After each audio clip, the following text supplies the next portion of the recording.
Based After Dark. Thank you all for watching the Based After Dark podcast. If you enjoyed this show, then you can support us further by subscribing to our Patreon that offers 3 different tiers. That will be linked in the description down below. All right, welcome to Based After Dark, episode 46 with Ignoble Solid, T Papa Slice, Prison Joe, myself, Hamzy, and the RuneScape prison guy himself, Josh Pillault. How you doing, Josh? Doing great, man. Glad to be here. Pleasure to meet you guys. I've known Joe for a while. Obviously, Prison Joe and I have known each other for a couple years now, but pleasure to meet you dudes. Hell yeah, dude. How far back do you guys go? Is it because of the prison thing? Is that why you guys are friends? Yeah, he actually worked at one of the jail. No, I'm just kidding. No. Prison Joe was the actual warden. Yeah, I mean, he was a CO. I immediately went to his chat because I saw Prison Joe, and I was like, no way, there's another RuneScape prison dude. What's up? Holy shit! And I was like, hey, where'd you serve at, bro? And he was like, I worked that, and I was like, oh, he's from the other side of the razor wire, as they say. No, but, I mean, hell, we still got along great. I still kicked in his chat back whenever I actually had more time to hang out in Twitch chats than I do nowadays, man. And it was great. It was probably over 3 years ago now. Because I remember I was killing Vorkath and you came in and you asked me, and I was like, oh shit. I was like, fuck, he's gonna probably hate me. I was like, I used to. I worked it. I literally worked on a response team all across fucking Tennessee in prisons for a couple of years. But it was cool. Thank you for your contribution to society. It is an unfortunately necessary part of society. I just happened to get caught in the dumb part where they, tangle people up. It was unfortunate. For anything.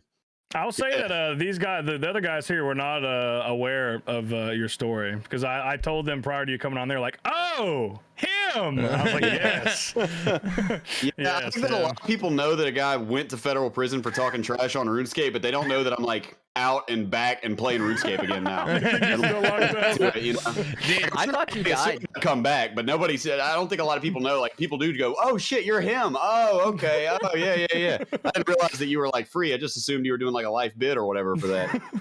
I guess is what they think. I don't know. So that's what I was gonna. People know. Yeah, can you give us like a 10-second TLDR so like catch everyone? I don't want a 10-second thing, dude. I want to get really into it, but just so they know like who this is, just in case we get sidetracked in our stories and whatnot, like just the 10-second TLDR so everyone knows who Josh is. I understand, man. I'm not offended. In October of 2012, I was a drunk ass 19-year-old troll. I was a little neckbeard that liked to talk big shit anonymously on the internet from behind that screen. A friend of mine was telling me to download a video game that made fun of a public shooting that happened in 1999 at a high school. Some random player came up and said, "Hey, dumbass, don't talk about that. That you shouldn't even mention that. That blah, blah, blah, blah."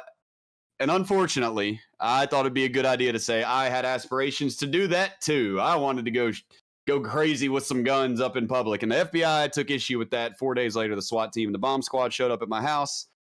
During the months and months that I awaited sentencing because awaited trial because I was going to take it to trial. Lots of shootings happened. And suddenly I became what I now call the RuneScape goat, the scapegoat of, the shootings that they weren't catching in time. Well, a lot of times they had red flags. So by the time that I actually got to court, dude, my light is freaking out. Sorry about that if there are any epileptics out there. By the time that I got to court, they kind of had like a point to prove. They had a bit of a vendetta against this kind of thing because at the time that I said it, made these threats against my former high school I just dropped out of, completely sarcastically as a one-off. A lot of nasty things that happened in America, and it was a different atmosphere, And so by the time I got to sentencing, man, my lawyer pretty much convinced me to plead guilty because he said the law says if you said the words, you're guilty. It doesn't matter if the threat was serious or not. That doesn't make a damn. So I pled guilty and got 6 years in federal prison for it. That was like a 3-minute TLDR, I guess. But prison sucked. I spent about 2 years really, really ate up by it, man, and just kind of letting it eat me alive and like being one of those miserable bastards that just like is mean and kind of blames everybody else for where he is. And then kind of opened my eyes a little bit and started taking some personal responsibility, man, and started getting my life together a little bit while I was still inside of there and getting my mind together.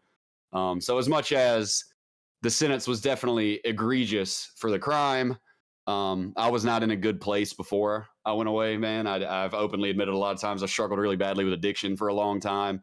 and said all kinds of dumb stuff like that. Probably, to be honest with you, for what I got arrested for was probably not the worst thing I've ever said. On RuneScape, I started playing in 2004, man. Like, that's what they came and busted me for. But I did go to federal prison for it, man. I went to a medium security, spent most of my time at Talladega, Alabama.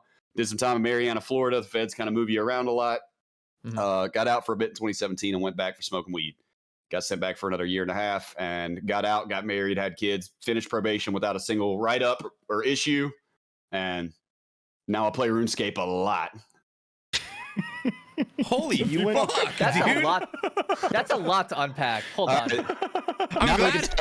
Stuff. Wow, dude, I didn't know it was a long. I didn't know you went back, dude. Yeah, so go ahead. Wait, you went back? I've actually been to prison twice. A lot of people, even that hang out in my community, don't know that I've been to prison twice. I went back for violation, but that time I got sent to a low security prison, which I hated. I hated low security prison. It was way worse than medium security. I would have much preferred the medium security to a low. Why? Why? What's different? What's the difference? Yeah. Low security in the feds, at least at the one that I went to and the ones that I've heard of, are open bay, man. It's 150 people in a big ass room, which I think is what they do at a lot of state prisons. But I mean, it's cubicles. You got like a 4-foot high wall of concrete and a bunk bed, and then like 3 feet wall bunk bed, 3 feet wall bunk bed. And there are people that are struggling with mental illness. There are people that are strung out on drugs. There are people that are not receiving their medication from the feds. And you're all just in an open room with them. I'm supposed to get a good night's sleep every night. Are you crazy? Oh, I can't wow. sleep in there. Are you insane? No, man, no. In a 10-man pod in county jail, it was like already nerve-wracking enough to try to go to sleep around that, you know? I mean, let alone in the low security. And people just didn't have respect, man. At the medium security, people had respect, and they kind of, knew how to do time. And the low security was full of like 20-year-old wannabe people that, snitched, got caught with a gun and got a year, even though they're mandatory minimum 5 or something, something like that. And Jesus. yeah, I actually did go back again to a low security. Low security completely sucked. And in between, I met my now wife. And while I was locked up the second time, man, we had no physical distraction, straight up email, mind to mind, had to really get to know each other. And I really fell in love with her, man, and got my act together and decided to get it straight this time when I got out. And I've been clean since. And like I said, my dopamine source is just RuneScape now. I just play a lot of old school, man. 2.2K total Iron Man. Not hardcore anymore, unfortunately, like Mr. T Papa is. Dude, I know you. I know you from your hardcore death clip. Like your freak out afterwards. Like that's the first time I ever saw you when you were yelling, "I'm gonna be the best there!" Like that. I had a similar freak out on my first death too.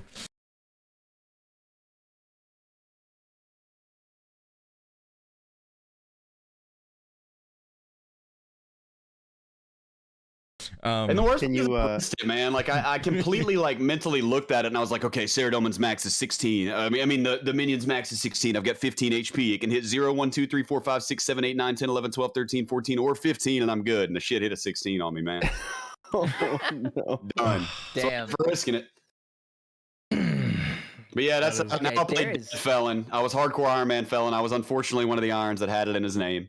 Changed it to Dead Felon. So if anybody wants to add me or whatever, I usually have my private turned on. So everybody can feel free to shoot me an ad. I like to do raids or whatever.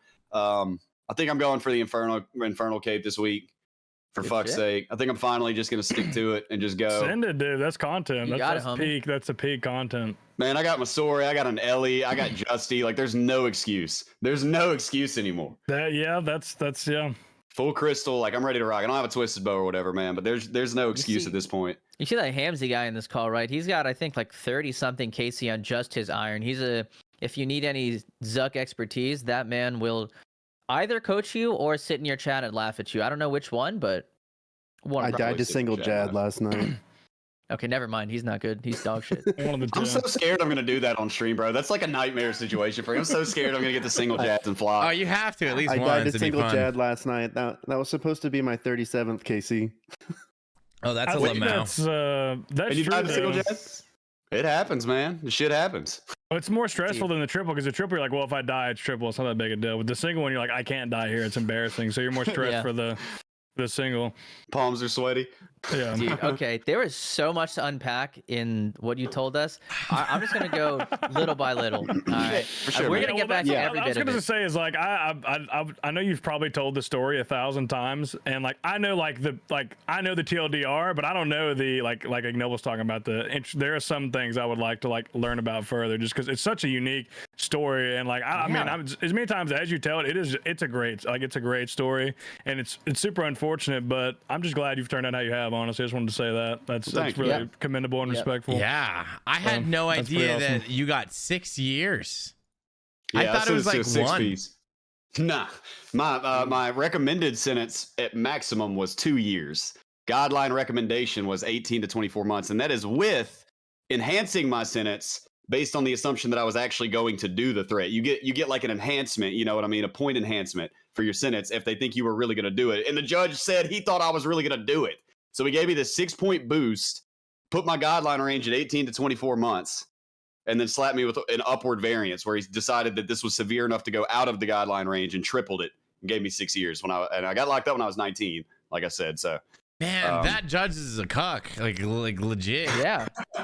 Holy shit. he didn't understand. He didn't know what the word download meant. During the middle of my trial, the feds tried to say I downloaded the game in question that made fun of the shooting. I didn't download it, so I argued that point legally. Like we were like, objection. The FBI searched his computer. He didn't have that stupid game that started this argument. He never downloaded it. He looked at the page, and the judge was like, and he did kind of sound like Hank Hill now. He's like, I don't know what the term download nor. Oh my god. Dude, So there I is want it to be Yeah, relevant. it's some fucking dinosaur, man. How the hell? Why is he in charge of my case, bro? Why does he? Yeah, how is that guy making Is that, decisions like that? that is like genuinely unfair in the system to have somebody presiding over your case who doesn't fully understand what's going on. I'll tell you, this is Yeah. someone who's worked in the system for years. It's all of it's unfair. A lot of it's corrupt. A lot of it's bullshit. There's so many So issues. I'm not man. saying It's this a is rat corrupt. race. I know there's even all him, the even corrupt him bullshit. getting violated. Like probation is a rat reel. Like they can literally violate you over like anything. It's insane, bro. It's such bullshit. One of my 3 strikes for my probation, Joe, was I admitted that I had relapsed because I went to rehab and was trying to get myself together, and I embraced the honesty part of Alcoholics That's Anonymous. wild. And I told my probation officer, and I had gotten away with it. And I was like, yeah, right before you sent me here, man, I'm not going to lie to you. I went to the liquor store and I got me a bottle and I fucked up. And he's like, it's all good. That's cool. He goes and writes it in his file. Ends up, I get a new probation officer, the one with some rat eyes, bro. Not the understanding, because you do get some good probation officers, man. The last one that I had was a good dude. I'm not anti the system as a whole. I judge individuals on their actions, It's fair. And boy, I'm telling you, when he gave me that new probation officer, he had them rat eyes. Them like trying to find something. And when he Did he opened the kind of look door, like my Trident a little bit? he did kind of look. He had that kind of mustache, I think they called him a mustache. You can cut that out if you need to. Oh, we are keeping that one for sure. That little, little dirty Sanchez right there. And yeah, man, he used that against me. He used the confession that I crazy. gave at the urging of my rehab counselor. Yeah, was man. like, we got to be honest. Dude, we need to talk to him. And I went I back dealt for with that. guys who got strikes for like parking their car in a certain place, like just insane shit. Or like this guy, I remember one guy's last strike was because he was a curfew. He went to go get some Taco Bell, and it was like 30 minutes past 12, and that was his final strike. There's all kinds of just crazy shit. Bro, that's so sad, man. That's his one and only life, man. Yeah. Yeah. And just because they don't like him or he's not doing what they think he should be doing, then yeah, it's set up to where they can just send you back with any reason or any excuse. He's right, man. I think there's a vast majority of us, especially who listen to this cast and stuff like that, who have like sort of no idea about this side of, or just this system at all, right? And Prison Joe has talked in the past about how along many steps of the way there's corruption, there's inconsistencies and rulings and stuff like that. Mm-hmm. And to hear like a firsthand account of this, like it makes me upset. I can't imagine being in your shoes, right? But to like hear, I've said and done dumb shit 10, 15 years ago. It's like, and obviously everybody had their edgy phase where they would just say shit for the sake of saying shit, right? And like to be that 1 in a million case where like the FBI comes like, oh man, this guy, and then like the unfortunate situation of, school shootings were at like an all-time high, like, increasing. Like, so just because of that, your judge doesn't understand what's going on. You got like just things piling on and like fucking you even more. Like, I just want to know, how did you come out of that with the mindset that you have now? Because to me, I would be a bitter, hateful man. But, I think you are in a much more positive mental state coming out of it. I want to know like how you kept your head cool through it and got to where you are today. For sure. Like I said, man, the first 2 years I was bitter. I was like you were talking about. I was doing drugs in prison. I was typing legal motions for people was my prison hustle. Like I was, making stamps, making money for it because I was good at typing because selling lobbies $250 each, baby. You know what I'm saying? Pre-GE. So I always I typed emails for people and I typed legal motions. That was my hustle in there because we're RuneScape players, bro. We can type like this, and it's a typewriter. So you have to be pretty consistent. You got to be pretty clean and consistent with it. We don't have no damn, here, hop in Microsoft Word and, tidy up your legal motion. You got to use a fucking typewriter. But man, I was doing drugs. I was getting in trouble. I was being the average knucklehead that goes in when they're 19, man. Most people that go in when they're 19 to go into the system act up a little bit. They have big egos and take shit really personally. And I was like that. And I was really eating up, man. And I will admit, I've said this a lot, man. My case is not as black and white as like the thumbnails would make it seem. I was not a good dude before I got locked up, man. The big things with my case were that I had downloaded the Jolly Rogers cookbook, which is the same thing as the Anarchist cookbook. And so the prosecutors, and I'm sure that anybody who's heard other stuff that I've done, this always cracks me up, so I've said it before, but the prosecutors legit went in there, looked at my computer and saw the Jolly Rogers cookbook on it and came in there talking about, we found a recipe to make poison from cherry pits on his computer. You caught me, motherfucker. I was going to buy 400,000 pounds of cherries and painstakingly grind up the cherry pits, bro. You caught me, man. For legal purposes, that was a fucking joke, FBI. What I just said was a joke. I never intended to grind up any damn cherry pits. Yeah, please, hold on. Before we move forward, I just want to make sure that, FBI guy who is listening to this and will listen to the Basecast, one, thank you for the views, but two, please do not arrest us. God. Well, Consider subscribing. This is technically the most likely episode for the FBI to watch. So yeah, it's a long-running semi-joke that I've got a guy. You know what I mean? I've always got one viewer, guaranteed, no matter what. Sitting in a government office somewhere, just waiting, cracking his knuckles. Blue team go. He slipped. Blue team go. Just waiting for it. But really, man, what it really boiled down to, man, was I had ex-girlfriends testify against me, man. Before I got locked up, like I said, I was in active addiction. I was a real bad addict. I was very manipulative. I was emotionally abusive to my girlfriends at the time. I didn't know that then, man. This comes with maturity and growing up and looking back and taking responsibility. But I was a really, really bad boyfriend. I was very manipulative and a piece of shit. And they ended up getting in their own legal trouble shortly after my arrest. Whether or not it's a coincidence, you can decide. Damn, either way, dude, including so the fact that bro. Oh my god. One of the ex-girlfriends, dude. I'm just gonna say it. One of the ex-girlfriends of mine was I had just dropped out of high school. She was 18, right? She had sex with a 17-year-old at a party. She got really messed up, okay? That's legal in Mississippi now. Keep that in mind now. 17, 18, that's fine, okay? No, keep it in mind. That's fine. They're 17, 18. They were in the same grade in high school, man. You know what I mean? But listen. He was drunk. They were fucked up at this party. He filmed it, right? He took pictures of it. Oh, okay. Now, whenever this goes on the cloud, now this is a federal crime because one of these dudes is 17, and federal law is different than state law. So guess what? Fed showed up at her place a couple days later. This is confirmed. This is a fact, and I say it openly. Y'all want to know the boy that she got with? One of the prosecutor's sons. The one that took the pictures was one of the fucking prosecutor's sons. Yeah. How about them apples, man? What a fucking coincidence, right? So anyway, she comes up with these charges that are bad. Them Jared from Subway charges. Yeah, those she are not gets good them ones. Jared from Subway charges, and all of a sudden, she knows a whole lot about Mr. Josh Pillault. You know what I mean? You know that guy y'all don't have any evidence on that you're trying to get evidence on because you're trying to make it out like you really did this. I know a lot about him. And then there was some testimony that I was serious. They probably had some private deliberation about her charges. She later told me, man. Insane, dude. She later openly told me herself that they showed her a PowerPoint right before she testified to remind her of what she was supposed to say. This is, flagrantly, blatantly illegal. Absolutely blatantly illegal, witness tampering, malicious prosecution, everything that you could possibly name damn near. But that doesn't make a fuck. I mean, that old, I never remember the actual Latin phrase. I'm sure you know it, Joe, man.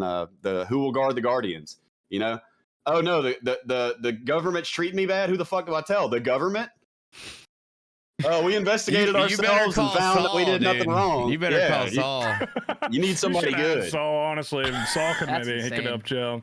But that was the big source of my bitterness, man, and what was kind of eating me alive on a day-to-day basis was because at that point in time I didn't know why they lied about me. My ex-girlfriends that testified at my sentencing hearing, I didn't find out until much later. I had kind of pieced together with one of them that what had happened, but I had no clue about this other girl with the prosecutor's son. She told me that herself when I got out, and I actually have a video on YouTube about it if anybody wants to go check that out. Why did my ex-girlfriends testify against me, where I put every single one of the texts on screen because that she sent me years ago explaining her side of the story about why she lied. And in the text, she said she lied. So y'all feel free to go check that out because somebody's going to go down there in the comment section and copy paste testimony from Pillault's ex-girlfriends or whatever is on the case law file that the government wrote.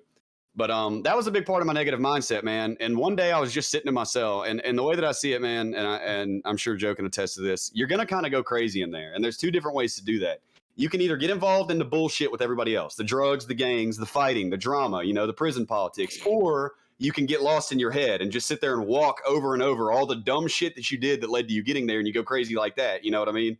One way or the other, you gotta pick your poison in there, And I was in the latter camp, man. And eventually I kind of realized, I was like, man, when I was out in the free world, I made nothing but excuses. I was a bum. I sat around wanting to drink and drug all day and talking about how I didn't have rides or nobody would help me do this. And I had every opportunity in the world. Like, it put it in perspective for me. Once I actually had no ability to do anything, then I realized how much freedom I'd had and that I'd been wasting and throwing away, if that makes sense, man. And that I had been blaming every stupid thing in my life, like not having a job and not wanting to get a job, on other people and external things, and I took no responsibility for it, man. And that really helped change my mindset. I also got really into Buddhism. I'm not a Buddhist anymore, but 2 years in, I found a book, The Concise History of Buddhism by Donald S. Lopez Sr., and it really, really, really moved my mindset along in a really big way, man. And I started looking at everything in life as a lesson. Even though I'm not a practicing Buddhist anymore, I still do very much hold that, man. Everything in life is a lesson, no matter how small. If you drop your keys on your way to work, it might be a small lesson in just like slowing down in the moment. Everything in life is a lesson if you're smart enough, is what it said. I would see that a lot, the religious aspect. That was always a running joke in some of the prisons that I went through, was they had this is where you find God, and then it had at the door, it said this is where you leave him. Like when you leave, yeah, you leave prison. Yeah, I got an altercation for calling somebody out for that. Yeah, I was like, "Oh, you getting here?" And all of a sudden, you real good friends with him, huh? You wasn't thinking that when you were out there selling dope and doing meth for a month. And I said this before, man, but let me tell you, that if you ever do happen to serve some time, or even just happen to meet some tweakers, they're really nice, man. But don't let them tell you a story, because they want to tell you a meth story about when they stayed up for a month, and that's a long story, dude. That's a long story. They remember every day of 30 days of no sleep, and man, then the sun was coming up again, so we went to the beach, man, and I was out there on the beach and I was fucking tweaking. It'll never end. But man, honestly, taking some personal responsibility really helped me immensely, man. Taking personal responsibility and realizing that I'd had a lot of opportunities that I was just flushing down the toilet. Like once they took my ability away to learn or to improve myself or to get a job or to do anything like that, I suddenly realized kind of what I'd had, I guess, and decided I was doing things differently. Now, when I got out the first time in 2017, I'm going to be totally honest with you. There's no way to describe it because it was probably imperceptible to you guys. But 2012 to 2017 was a big difference, dude. It was a big difference. Internet culture was completely different. Slang was different. Haircuts and style were different. Like you can't get a gist of it from the TV. You know what I mean?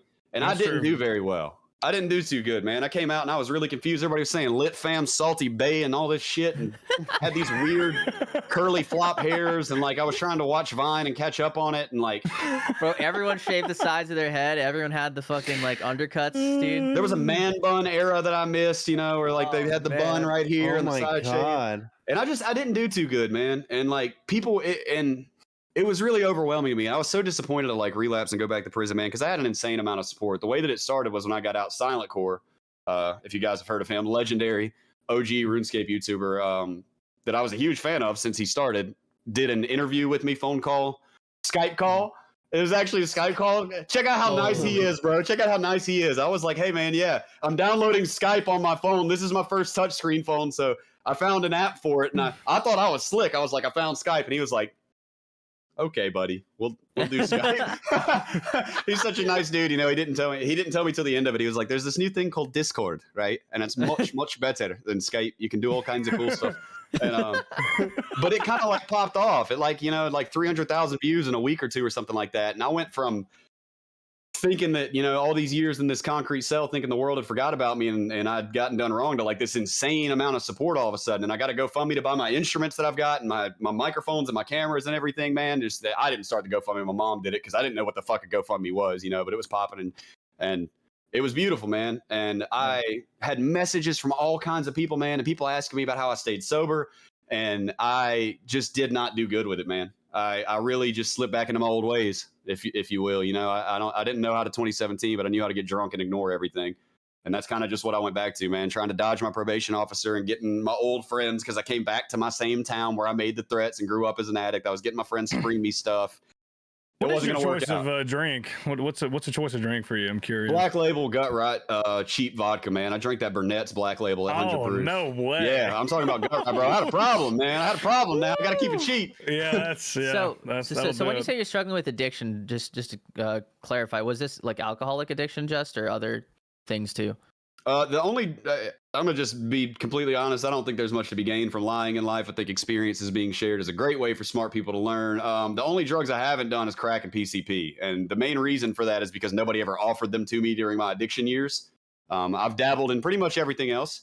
As far as hardcore actual addiction goes, I have only been addicted to alcohol and opiates. Other things I have done, and like benzos and stuff like that. Like I've never been addicted. But yes, my primary thing is alcohol. I got a real bad alcohol problem. So when I come kick it with you guys at TwitchCon, I'll be chiefing it all the way up, but I'm not drinking nothing. I'll just watch. Oh, so you don't drink at all now? No, I'm straight edge for the liquor. I'm a teetotaler, as they say. I think alcohol is I wouldn't say it's the worst, but it is very high up there as far as like carnage, destruction, death, murder, etc. It is one of the worst drugs there is. Cancer to the liver, blacking out. It's just one of the worst things there is. Yeah. If it's not consumed responsibly, or at least somewhat responsibly. How long have you been clean definitely. now?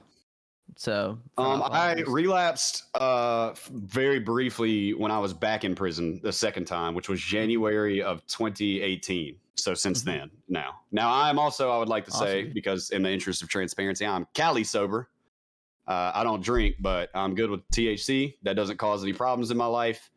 I don't have any addiction issues or, miss bills or anything for it or stop caring about life. So I'm Cali sober. I do enjoy my nicotine, caffeine, and weed, but nothing else. That's it. And that works for me, man. That works great for me. I've found that I'm much more productive when I'm not being an alcoholic piece of shit. And like Joe said, man, I don't care about hanging around people to drink, man. It's not everybody else's burden or fault that I can't drink responsibly. Plenty of other adults totally can, but I can't. I personally can't. When I start, I can't stop, man. I started too young. It is what it is. And that was a big part, man, of also improving my mindset, by the way. It's really, really hard to actually find happiness in life when you're an addict. It takes like 6 months of cleanliness for your brain levels to start balancing back out to where you can actually just feel happy without some external dopamine.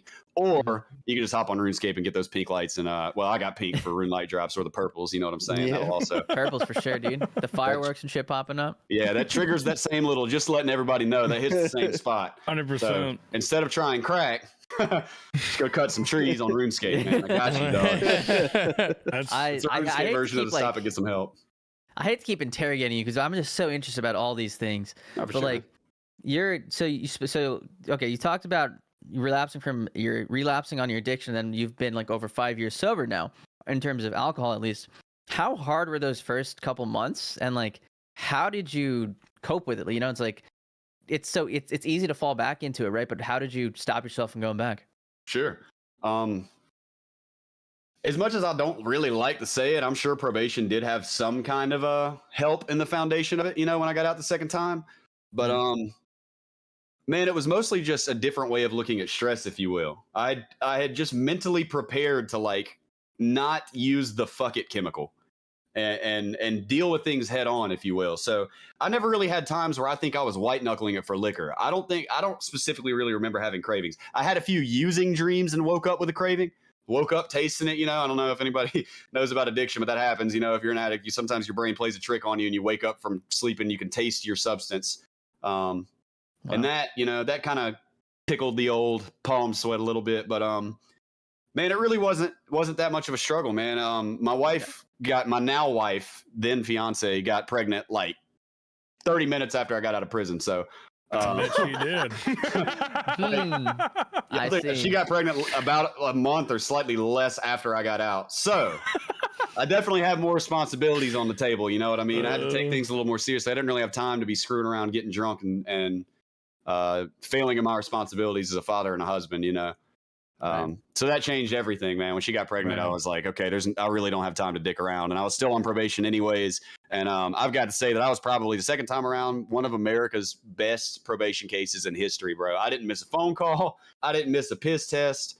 Nothing. He could knock on my door just about any time of day or night. I'd answer. I'd pee in the cup. I'd answer his questions. I'd show him my pay receipts from Twitch to show that I had gainful employment and was making legal income. No problems, man. It was no issue at all. Now, the first time that I was on probation is the first time in my life, and this probably sounds ignorant, man, because I used to make fun of people for it, but it's the first time I ever had anxiety, believe it or not, was after I got out of prison the first time. I don't ever remember in my life having anxiety before that. I kind of thought people like made that shit up and they were just pussies, basically, is what I honestly, truly thought. But like when I was doing wrong on probation, every car that passed the house, I thought the feds were coming to get me, dude. I heard a car buzzing. I'm checking the window. I'm paranoid. I can't sleep, man. Every car that passes, you know, because I was doing wrong is what it really boils down to. If I had something to worry about. But man, I never really like white knuckled it or anything. I still keep my bracelet that I got in rehab, my Just for Today bracelet, you know, remind you to take it one day at a time. I'm sober from alcohol right now. Been sober all day. Plan on being sober for the rest of the day. And then I'm going to start over again tomorrow, you know? And also, like I said, once I got off probation, the weed helped immensely. That was the end of it. I don't ever really, that just hits the spot for me, you know? I don't have any cravings or anything. I think that even in my younger years, man, if I could have just unlimited smoked weed, I probably would not have developed an alcohol problem. Right. But I did because I couldn't smoke weed, and it was hella illegal here in Mississippi. Because you said the second time you went back to prison was because of weed? Yeah. It was for drinking once and admitting it, and then I failed a drug test for alcohol, and then I failed a drug test for alcohol and weed. And the weed was like the last straw. When you're on probation, you can't drink? Some people can. Special condition is what it's called. In my particular case, because I have a history of alcoholism and my crime was directly related to the fact that I was drunk, I had a special condition that I was not allowed to drink on probation. They can put any fucking restriction they want on you, man. My computers and all my storage devices were subject to search at any time. They never did. Not that I would have given a shit, but just like the rules that they write are so broad and so vague. If we think that you might have done something that is literally anything, then we can search your shit. It's pretty much what it says. But he never searched my stuff because I never gave him a reason to, man. I was that crispy clean this time around.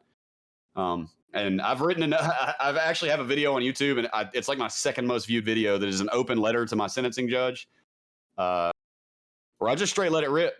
I said everything that's been sitting on my chest for years about him being geriatric as fuck, you know, that he doesn't understand this generation. And to be honest, that he got mad that I suggested that he didn't understand this generation. His ego. That's insane.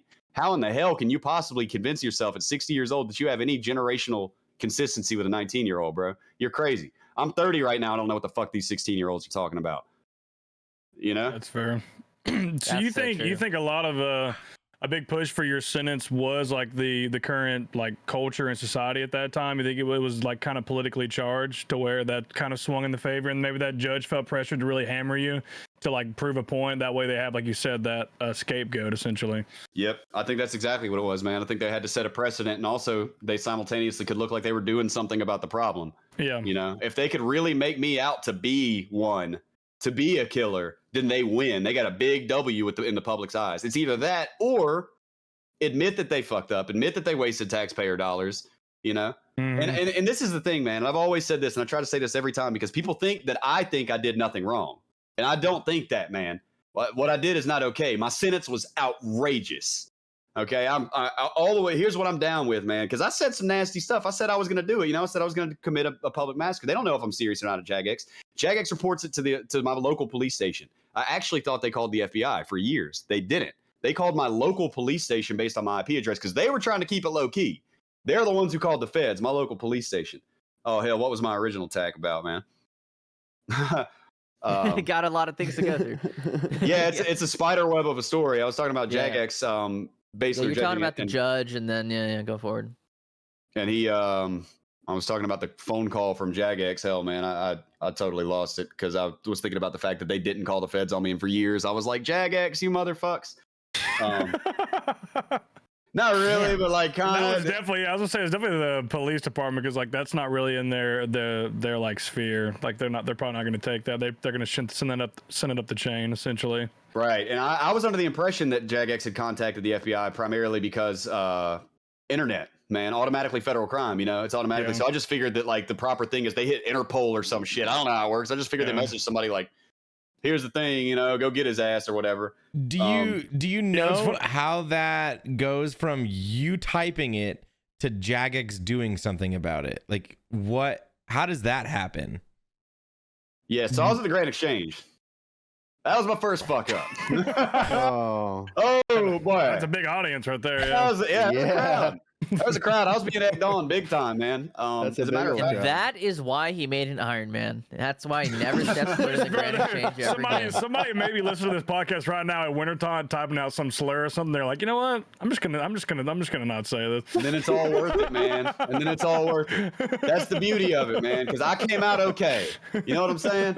I came out all right. So hopefully everybody rethinks what they're gonna fucking say, especially at Wintertoad, man. And I have to say that I recently found out the Guardians of the Rift will give Wintertoad chat a run for the money. Guardians of the Rift chat. It sure will, yeah. It's fucking toxic, anywhere bro. with like early game Iron Man. I don't know why they just want to fucking type. I'll take that. every slur possible. Trust me, I'm an Iron Man too. And for some reason, when I was 1,000 total level, I felt the same thing. I was like, I just want to type all these words. But then, like, What you do know, you as soon mean as I by hit that? 1,500 total, I'm like, okay, maybe I shouldn't do that anymore. It's like Now the maturity account is at in game, risk. you know? Yeah, it's like getting older, but I was gonna say everybody sees the feds like these big scary guys in suits, but really they're just a vast system of information. They have all these incredible like wells of information where they have just everything about everybody. Essentially, they have some really crazy technology that has a lot of stuff in there that you'd feel like your privacy was invaded if you saw some of the shit that they have. 100%. Wow. yeah, the judge was a boomer, man. I basically called him a boomer. I'd like to say my attitude didn't help. I had long, flippy Bieber hair. It was pretty popular at that time. You know, it was down in front of my face, and I went like that to court. I went in there with my hair all shaggy and unkempt and in my face, and I took the stand so that I could be cross-examined, and I completely smirked the whole time, honestly. And this is the thing, man. This is what's fucked up about that. That was complete ego. That's being young and dumb, man. It was more important to me to go in there and make a statement that this was some old man who just didn't understand this shit than it was for me to go in there and be humble and broken and be like, you know, hey, bro, please don't send me to the clink. I've already been locked up. Because by the time I got sentenced, I've been locked up for 17 months, okay? My guideline range was county 18 jail? to 24. Yeah, county jail, 17 months of county. Holy. Yeah, I know, man. I played a lot of spades. I'm real good at spades, bro. 17 Respect. months in county before I got sentenced. My guideline range was 18 to 24 months, right? So I'm over here like, what's he gonna fucking do, man? I've already done this much. He's gonna give me 7 more months. It's worth it to me and my young egotistical mind to go in here and make my statement for that 7 more months. I'll go do this time for 7 more months to go in here and make my statement, you know? And I go in here, you know, old man, stupid, dumbass, don't get it. And he's like, hey, buddy, you guess what you've never heard of? Upward variance. 6 years, have fun, bye. And I was like, oh, I didn't know he could do that. Oh, okay, now I'm going to prison for real. And I remember getting back to my cell, man, and calculating it and doing the numbers on my notepad, being like, I got 4 years left. Did you have a Jesus bond, Christ. or did you have a bond, or no? They gave you hold without bond. Yep, I got denied bond. Did you appeal it multiple times? They just kept saying no. No, man, we probably should have, but I'll be honest with you, man, they strung me along hard, dude. Almost, you know, you got the right to a speedy trial. For those who don't know, when you get arrested for this shit and you get locked up, they've got 90 days to either get you in a courtroom or let you go. Those are their options if you don't make bond, that is, because your life isn't about to get all jammed up over them not having their paperwork in order, is how this is supposed to work, okay? Theoretically, in practice, it's different. But every time that I came up to my court date, they wouldn't give me the discovery, which is the evidence they're going to use against you. There's a legal deadline for when they have to give you the discovery, and they kept breaking it. We had no choice but to file for a motion of continuance and move my court date back and back and back. And the first judge that I had, she almost gave me bond. She was actually very, very, I don't know if sympathetic is the word, but like she was aware that this case was like kind of out of her full understanding and that it was a middle ground case, sort of. You know what I mean? Because she said herself, she's like, I know some judges would call this violent crime. And some do. I'm actually considered a violent criminal. Can you believe that? When I get pulled over by the cops, like whenever I get speeding or whatever, and they run my license, it convicted felon, violent crime, like it does the full announcement. And I'm like, hey guys, want to see my Iron Man? Only violent crime he's doing is fucking killing Vorkath 2,000 times. Exactly. That's what I tried to tell them. I said the only thing I ever killed was whenever I killed Jad using the death touch dart right before I got arrested, just days before I cheated like a motherfucker. And I had 2 death touch darts, and I accidentally equipped one on the last major in the fight caves, and used one on it and hit it for all HP, and then got Jad. So that was a lot of fucking fun. But damn, man, dude. the judge was a complete boomer, bro. The whole process, they kept stringing me along, and the original judge, she basically said, pending a mental evaluation, I might give you bond. I don't feel like it's responsible for me to just assume you were joking and let you go. That's reasonable to me, right? And I also suddenly remembered the train of thought that I was on earlier when I said that I went off on a spider web, because I was talking about how my case is not actually okay. Man, the part where I start having issue with it is when they kept me. I get them reporting it to the FBI. I get that. I get Jagex not understanding and calling the cops, man. I completely understand. I understand the cops coming and searching my house. I understand them bringing the fucking bomb squad even, man. I didn't say I had bombs actively, but you never know what people do.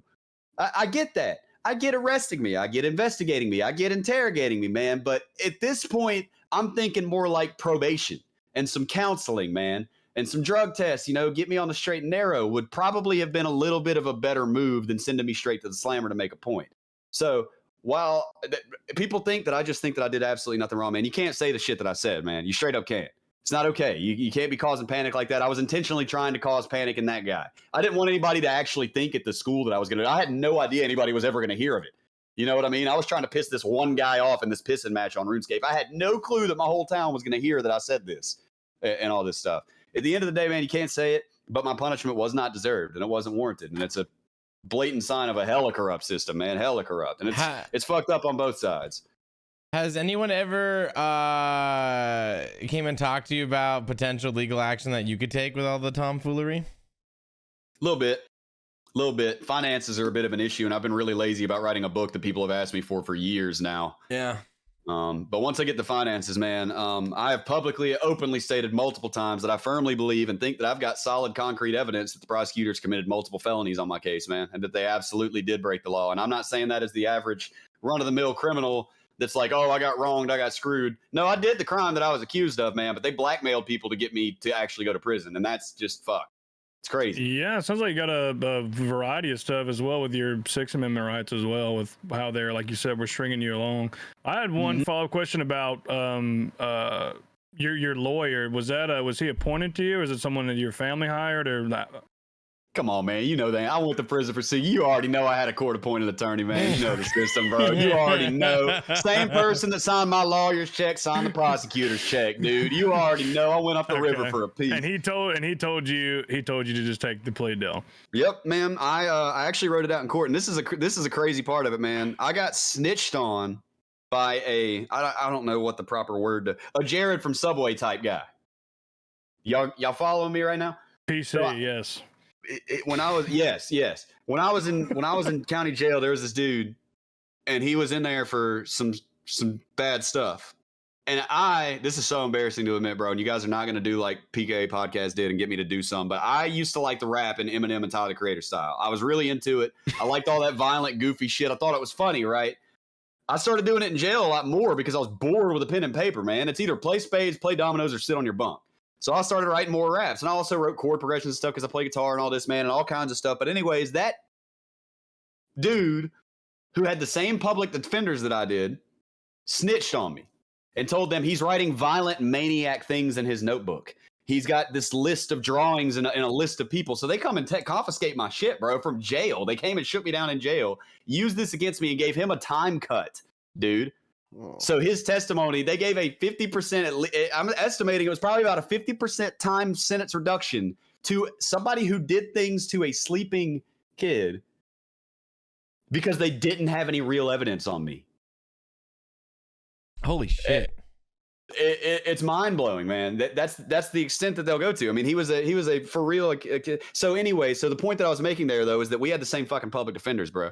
And my public defenders that I had at first came in there, and the dude was a beast. And he said, "Listen, kid, you're gonna be in here for a little while, at least a couple months, but I'm gonna fucking get you out, and I'm gonna get you off the hook for this. And your case is about to be a precedent law for this. Like we're taking this all the way up to the top and setting this standard that people say this on the internet sometimes, and they cannot send you to prison for 20 years for this if you don't actually have guns and stuff like that, right?" He's fired up. I'm over here like months. Oh my gosh, I'm gonna be in here for months. He was real with me though. He wanted to fight it. He had like a plan. Like even though he was a public defender, man, he was like, "I got this and this and this, and I'm gonna cite this. We're going in." There's two types. There's definitely two types in that realm, 100%. Yep. Mm-hmm. But lo and behold, guess who had them as his attorney first? Captain Jared from Subway over here. So he wants to snitch against me. He talks to his lawyers, which are my lawyers, and says, I want to testify against him, or testify about his drawings and stuff. They can't represent both of us anymore. It's a conflict of interest. They can't be the lawyer for the guy who's snitching on their other clients. So they had to file conflict of interest, and I got reassigned an attorney who walked in and was like, "Hey there, good to meet you, Mr. Pillault. My gosh, I've seen a lot about your case. It sure has caused a flurry up there at the law school. Listen, you have got to plead guilty, man. You have got to plead guilty. I read it. It says if you made the threats, then you are guilty. And you already admitted that you said those words, so you're done for. If you fight this, you're going to get 20 years. Or 15 years, sorry." Well, I was going to ask you, so you took the deal, you didn't fight it? Nope. The day before jury deliberation, he finally scared me into it. He said, "Listen, I'm coming." He came to me the day before jury deliberation. He said, "Tomorrow's jury deliberation. They're going to start picking the jury, and then it is too late." If you could go back, would you have just sent the trial? No. Mm-mm. You would have still took it? Yeah. Not just because of my. You think a jury would have convicted you on that? I feel like that would have been interesting. That would have been a very interesting. My girlfriends, man. My girlfriends. You think so? Okay. My girlfriends would have clutched it. Okay. I didn't have any idea that they were about to get up there and lie about me like that, man. Now, here's the kicker, though, okay? And here's the thing. So you're making me actually reconsider. Both of my ex-girlfriends were contradicted on the stand. Mm-hmm. But the judge allowed their testimony to stand because, quote, he found their testimony to be more credible than mine, as mine was self-serving.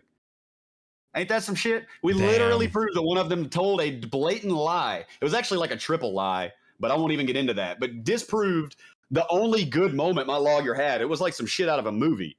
She's talking about how she barely texted my mom after I got arrested because I was dangerous and a criminal and all this. And he says, "You barely texted her." Whoop, and he pulls out 4,000 texts between them and drops it on the desk and is like, "That don't look like no barely to me, bitch." You know what I mean? And she just kind of stammered for a minute. Yeah.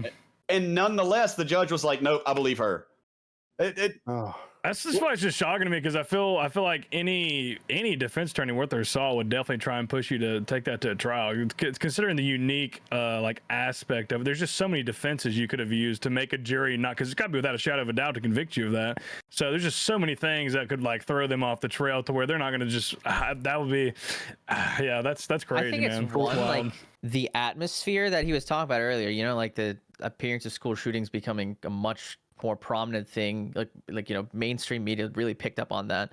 And also most of these people, who understands the internet other than just teenagers now? Maybe it's 25 to 30 year olds, people our age, right? We understand internet culture.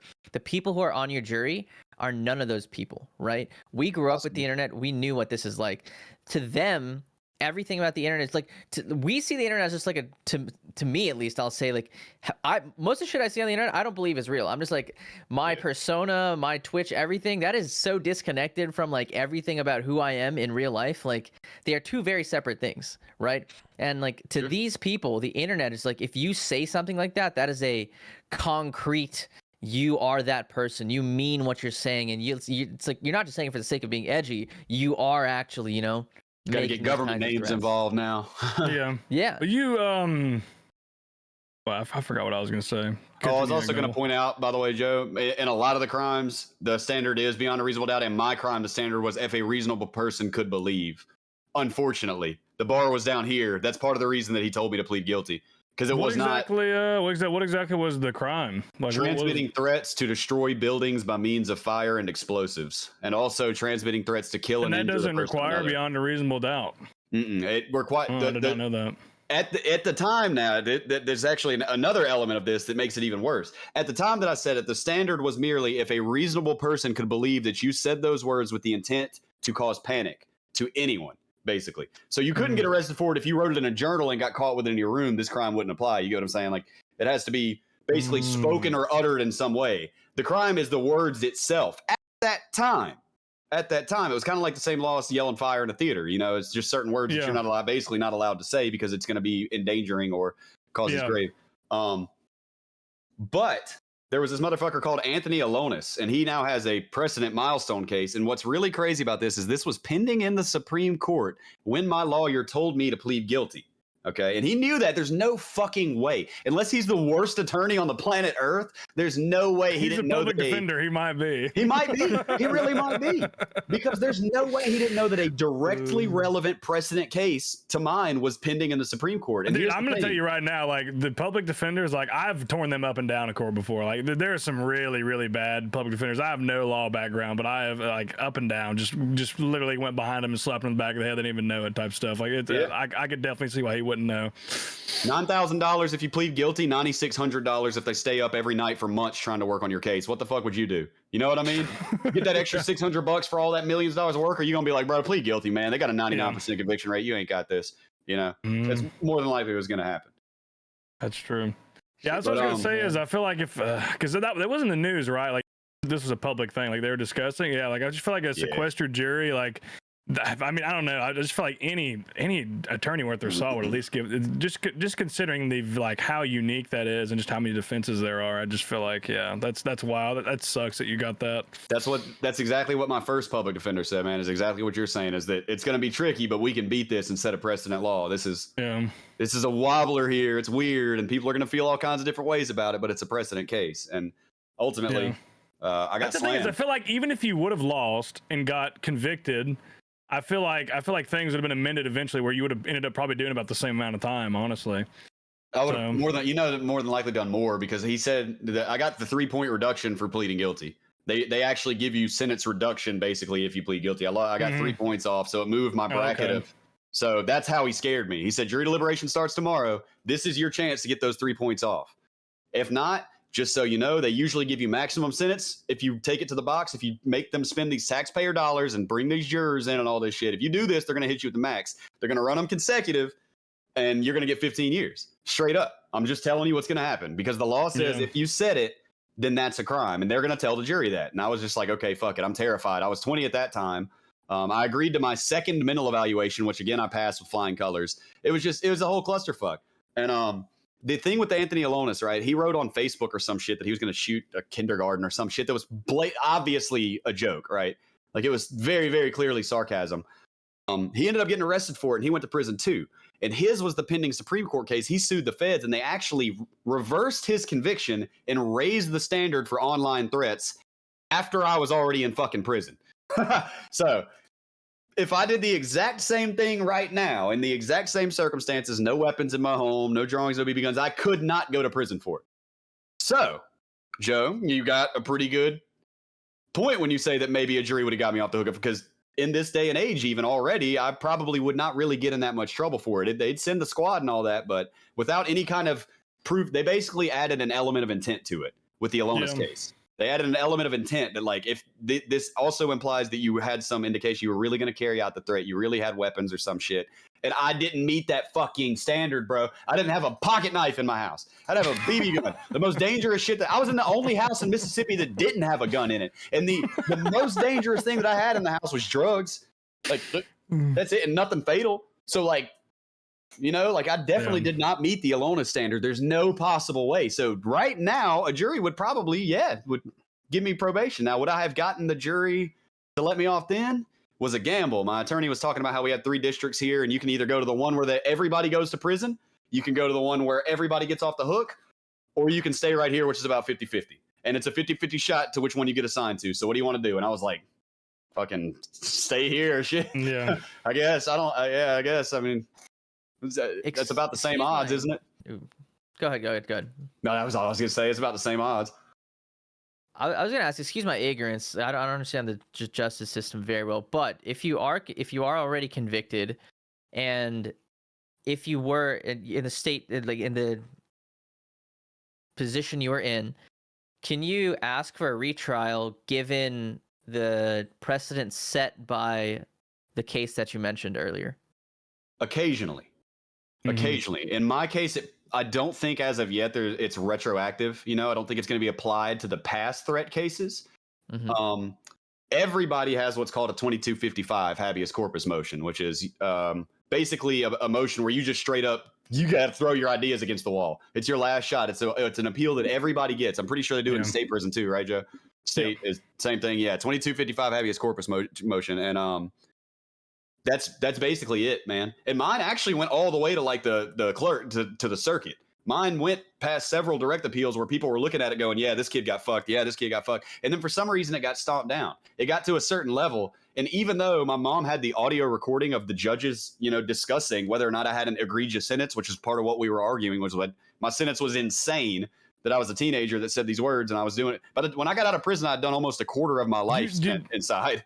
You had no prior, correct, when this happened? You had no criminal record? Basic possession of marijuana. That's it?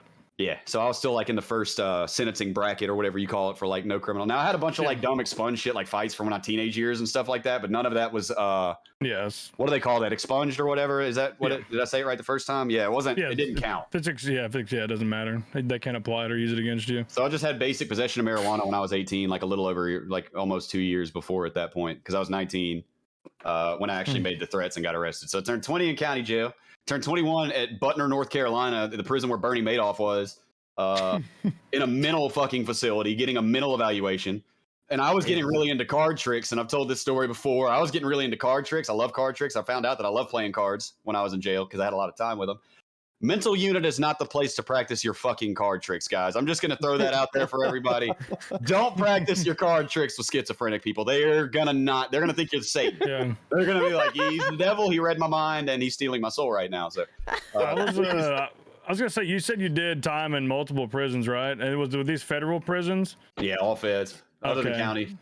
Yeah, well, that's what I was gonna say, is because I've had people ask me like on my stream about prisons, etc., and I was like, it's hard to explain it, but just like the difference of the culture and how the rules, who's running it, like it's so vastly different. Because like I said, for almost 3 years, that's all I did was I was going across pretty much all of Tennessee on a response team that worked in all the state prisons, and they're all just so different. Like the layout, how the rules are, the culture, how the inmates are, like everything is just completely different.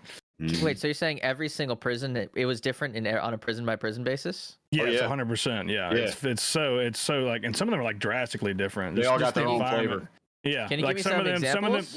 Some of them are more put together. Like they're staffed well. Like the relationship between the guards and like the inmates is pretty good. And then some of them are just like some of them are just like a fucking cesspool where like it's something every day. They're locking them down every day. There's riots, there's fighting, etc. Like it just depends on the location in the area. Mm-hmm. And then what was the experience that you had, Josh? Sorry, Seth, keep going. No, you're fine. Go ahead. That's all I was gonna say. I started off at Talladega medium high security. In Talladega, Alabama. And I can give a pretty good, basically exactly like Joe's talking about, man. I mean, every prison is almost like an individual person, for fuck's sake, with how complicated like the inside of the prison politics are, what is acceptable, what's not. How the guards act is a huge element. Like he said, the relationship of guards to inmates is like 50% of the tension, because when inmates get mad at the guards, they don't normally take it out on the guards, they take it out on each other most of the time. Now, that's not to say, because being a CO is a very dangerous job. And I can only imagine, Joe, you probably have been in some hella sketchy situations. Yeah, the stuff that my team dealt with was stuff that is bad. So, yeah. Yeah, especially if you were getting called in for it. Yeah, I mean, you're probably you were Ninja Turtles, right? Yeah, Ninja Turtles. That's Ninja Turtle suit. That's correct. But when I was at Talladega, for example, man, there was a dude there who did something that we don't have to go into a whole lot of detail about, right? People didn't know it for a while. Rumors started. Questions get asked. No paperwork is admitted, is produced to prove otherwise. Homeboy got stomped, thrown down up against the cell. I mean, I think he lost an eye. You know, got his head absolutely bashed in, so some dude could get a tattoo that we don't have to discuss. You know, that he had to earn. When I went to Mariana, I transferred for a drug abuse program. I actually signed up for the residential drug abuse program in the feds. Because I knew that I was going to relapse when I got out of prison. Like I had a real moment with myself, and I was like, if I got out today, the first thing that I would want to do is get liquor. So I've got to get some help somehow. And they had a drug program in prison. So I ended up transferring to Florida. That prison, when I got off the bus, he said, welcome to Marianna, Florida. And this is the same security ranking, by the way. It's a medium-high facility, right? Same exact security level. Double razor wire with the trucks and the sniper tower, whole nine. He said, welcome to Marianna, Florida. If you just got off that bus, you're either here for the drug program, you live in Florida and have a short sentence, you're a sex offender, or you're a snitch. Welcome to Marianna. And I just remember looking around like, yo, what the fuck? And let me tell you, 30% of that yard, bro, was people who did stuff to kids, bro. And it was like that yard was like almost specifically for them. It was not like that where I was. Now, Grant, let me also explain from a personal level, as somebody who didn't have to worry about that because my paperwork was good, right? You could feel the tension in the air when you got off the bus at Talladega, man. When I got off the bus at Talladega, there was a 5-man fight like 10 minutes after I got there. You can just feel it. You can feel the tension, you know? It's like just walking around, it's just a little too quiet. And people are listening too closely and listening to see if you're talking about them and stuff like that, man, and being kind of paranoid and moving a little differently. At Marianna, Florida, it was like, here comes the sun, la da da da da. Like you get off the bus and it was a camp, like a cupcake camp, you know, even though it was the same exact security level, nobody had knives, there was no politics, there was no, you can't sit here, you can sit here, same exact security rating. But because this prison was specifically designed for fucked up people, how you gonna politic? Who's gonna fight? The guy that 6'9's gonna fight the Mo, you know? Whose side do we take in this? Like gonna fight the Mo. The snitches are gonna fight like the offenders. Yeah, like I was gonna give an example of like, say I'll just call it East. We respond to a prison East. It's like, okay, yeah, we're gonna deal with this crazy guy. Respond to the prison West, and everybody's like, we're going to the Thunderdome. Like it's just a complete different atmosphere. Like it's real danger. Like it. Yeah, even like different it blocks. just depends on where you go. It is night and day, like you're saying. Mm-hmm. Absolutely. And let me tell you, I was not super confident getting off the bus. You know, I turned 21 by then. I'd already figured out by the time that I got to Talladega, I'd been locked up for going on 2 years ish, you know? Mm-hmm. And I'd already found out, man, that the main way to get through it is to joke with everybody. Keep your head down a little bit, man. I didn't get involved with any gangs. I actually have a video where I showed all my prison tattoos and somebody was like, I can't believe you don't have a Swazi on you, motherfucker. And I'm like, come on, dude. Are you serious? Like I stayed unaffiliated, played guitar like 7 hours a day, joked with everybody. I'd hang out with some black dudes, man. I'd go joke with some Mexican dudes because I speak pretty good Spanish, you know, hang out with the white dudes. I kept with the white cellmates because I had to and minded my damn business, you know? So I was like, I knew how to do it, but getting to Talladega, like, especially when I got off the bus and then like within seconds, man, like I said, about 10 minutes after I got there, before I even made it to my block with my bedroll, 4 dudes were jumping a guy. And I was just like, I've got glasses. Like, as soon as I go in here, I'm gonna have to fight somebody like immediately, which like I wasn't scared of, but at the same time, I mean, you never know, man. I don't know. Somebody's gonna break my jaw or some shit in here, you know, you just never know. But ultimately, you get in the one fight, everybody knows that they can't take anything from you and you're good. And it didn't even happen like that, man. By the time that I didn't even get in a fight at Talladega for like 3 months, just because I was chilling. Nobody came up, nobody tried me, nobody tried to take shit from me. I had the right attitude, man. You just get in there and shoot the shit with people, man. And don't act like a dumbass. Don't act like you're scared of people, you know? But it was a completely different vibe for Marianna, Florida. Marianna, Florida was just, and then the vibe at the low security prison, meth was street price at the low security prison I went to. Fun fact, street price meth. And I'm announcing it publicly. Get it now at Forest City, Arkansas, low security prison, coming straight directly from the guards, baby. That is 100% high quality street price methamphetamine, guaranteed to have them walking laps literally for days, walking around the cubicles and walking around the cubicles, man. And so the vibe there was like tweaked. The vibe there was like kind of fucked, man, because it's like open room and like everybody's on meth. Everybody's on drugs. The low security had so insane amount of drugs. And this was also right when I got there was the advent of drone deliveries. Prisons had just started getting drone drops. So when I got there, this dude was just like, hey, check this out. I've got like a literal bottle of liquor in prison. Like a fucking bottle of Jack Daniels, you know? And it was crazy. And so the vibe there was like hella strung out tweaker. Like don't leave any of your stuff laying around in your cubicle. Just totally different vibes and flavors for every individual place, man. Yep. That's fucking Jesus crazy. Christ. man. What the fuck, dude? Thank you for touching on it and going through. I know you've probably told a lot of these stories a lot, but I mean, couple it's times. just I feel like people need to hear it. It's such a unique and dynamic thing, and it's really cool just sitting here listening to you talk about it. Because like I said, I've always wanted to like hear you kind of get into it and pick it apart. And thank you for touching on it. Absolutely. But, man. did you guys have anything else you wanted to thank ask about it, or you? Yeah, so I'm interested. So this all started with RuneScape, yeah. Sure did. So you clearly played RuneScape for a while before. I want to know what was your first time logging back into the game after? That's great. That's great, man. I love it. Good question. Well, let me back it up a little bit. First off, I did start August 14th of 2004. I recently recovered my very first account and managed to do the math on it.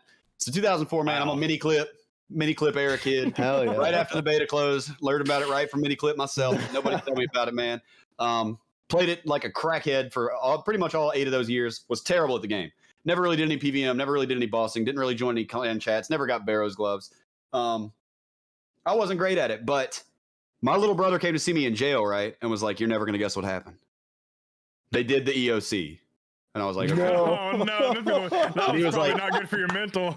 Right. And I'm like, yeah, okay, cool. So the game is dead now. And he said, but they just released old school RuneScape. Oh no! Oh my god. And dude, let me tell you, I have never in my entire sentence did I have such a bad desire to break out of that bitch and get that extra 5 years.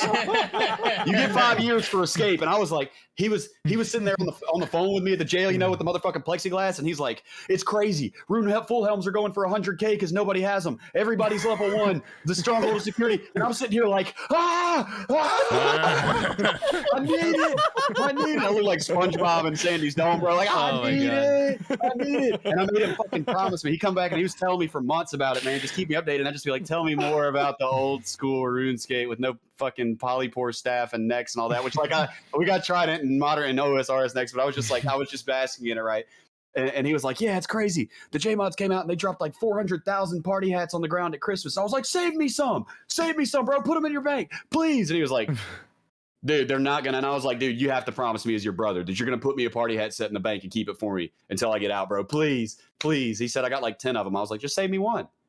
And sure enough, I get out, it's like 5K. I mean, thanks, bro. I appreciate it. He was right. They never fucking got super rare. But I was actually had an ankle bracelet on, dude. I came home from the halfway house. I'd been at the halfway house in September. Got in big fat fucking trouble at the halfway house for doing that Silent Core interview. I got in big trouble. They really tried to actually send me back for doing that. The FBI has hated the exposure of my case from the beginning, man. And I've always told them, just like I said on my judge video, if any part of my story embarrasses or pisses them off, then they shouldn't have done it. Because all I've done is tell the truth, you know what I mean? So if they got any shame or anger about it, that's their beef, not mine, man. I'm just telling what happened, you know? But yeah, they finally gave me an ankle bracelet, man, on December 20th. It was like almost Christmas, and the halfway house gave me the ankle bracelet because I've been working good. And I was there for 4 days, man. I was here at this house, actually. I was here for 4 days, chilling at my mom's house. And I was like, Mom, it was Christmas Eve by the time I finally said, I was like, you got a laptop around here, don't you? And she was like, yeah. I was like, you know, I was, can I borrow your laptop? And sure enough, you know, I log on, it was Christmas Eve, man. And just, oh my God, man. Oh, the only you guys know. I'm talking to people who know, man. Logging in was glorious. Like I sat there, I logged into that tutorial island room and I was like, no stupid fucking dragon or whatever it was back in 2012. This is so sick. The block graphics, man, and the shrimp. And at that point, I think we were still burning shrimp even. And oh man, it was so great. And I actually met a guy that I ended up being in a clan with for like 4.5 years until just like 6 months ago. I mean, he's still a really good friend of mine, but like my first day in, man, I went straight to the cows. I killed cows for like fucking 4 hours, saved up all the leather. I actually walked to Lumbridge Bank and banked it. No recipe for disaster chest, obviously. I'm hot off the grill, free to play. And fucking finally make my way to the Grand Exchange with like 11K worth of cowhides, man. Mouth watering. Boy, I'm about to get a steel scimitar. Boy, I get that. Oh boy, here we go. Restricted items, you cannot sell this. because of the anti-botting thing. And I was heartbroken. Oh, I was like, this was my whole what am I gonna do now, man? And like, so I was like, so I ran over and chopped the tree by the Grand Exchange. Can't sell this. This is a beginner bot item. And I'm like, dude, I'm literally early game. Like every item that I can possibly get to make money is fucking not Wait, gonna be sellable. I don't know what you're referring to. There's items that There's a there's a certain time limit you have to be in the game before you can sell items on the GE. Super common items, especially apparently. It was Yeah. like telling me about specific, like cowhide, basic trees, stuff where a suicide bot Yeah. would just run in and get a billion of them and then get banned. Because You know, when I started my old school RuneScape account, I did the same exact thing as you, the same exact thing. And I went to when I was in it was like maybe my first year of college, I started an account. And I did the same exact thing. I was like, oh yeah, same thing, mouth watering, go up, and I was like, what the fuck is this? Yep. It's like, Damn, bro. Luckily though, like I said, it was Christmas Eve, man, and my dog that I'm talking about logged in right next to me with his whole clan of 126s, and they just like gave me a ton of money. And I will admit, you know, a lot of people say that ruins the game for people. Now, when I say a ton of money now, but this is by those standards. They gave me like 11 mil, 12 mil, and a bond, Balling. which was fucking awesome. That bond, man, I was hyped. You know, I went like, and I pretty much people hated it. I don't give a shit. I camped at pest control and turned in all of my points for attack and strength XP, dude. Like it was like almost double XP per hour, basically the way that I was doing it. Yeah, fuck the haters. I did that way before I did Void. I got like 70 attack, strength, and defense, just boosting the stat, like just straight getting that extra combat XP there. And man, got hard addicted to it. I only got to level 108 before I got violated and got back. Now I say only, but it was like 20 days or less, you know, of actual like street time. Like I was grinding hard, man. And mobile came out as like I got out of rehab. They forced me to go to rehab, and I was like, this is crazy, just mind blown logging into it. And I have to say, I know a lot of people hated on it, man, but I thought they did an amazing job with mobile. It is so intuitive. yeah, to use. they did. That, like I didn't have to read any fucking instructions. As a RuneScape player, it was so fluid, man. It was incredible, man. I got out, wanted to be a streamer. I had 6 months forced halfway house, and people had been telling me to stream, and I had not tried it, you know. And so I was grinding my main account, just Slayer. Finally saved up for a T-bow and got scanned for it by a really good friend of mine. And now I'm an Iron Man, ladies and gentlemen. Hey, that's the TLDR of why I play Iron Man mode nowadays. My boy hit me for my bank, and I was like, you know what? Let me just make sure this never happens again. I'm going to go no trade. When I get this T-bow on this account, can't nobody borrow it. Nobody's lending it or borrowing it, none of that shit. But it was amazing, man. It was magical. And my first name, I'm not even going to lie, I was straight tongue-in-cheek about it. The Silent Core interview was super popping, and I just made my RuneScape account named Josh Pillault. I was just walking around just seeing if people would say some shit, and people would be like, wait a minute, you're the guy from the Silent Core video, and I'd like give them 100K or something like that if they said it, just trying to hype it up, you know? Just kind of tongue in cheek. That's when somebody you have called me heard of me, peasant. Here you go. He takes some money. It's like, I oh would wow, just be okay. so hype.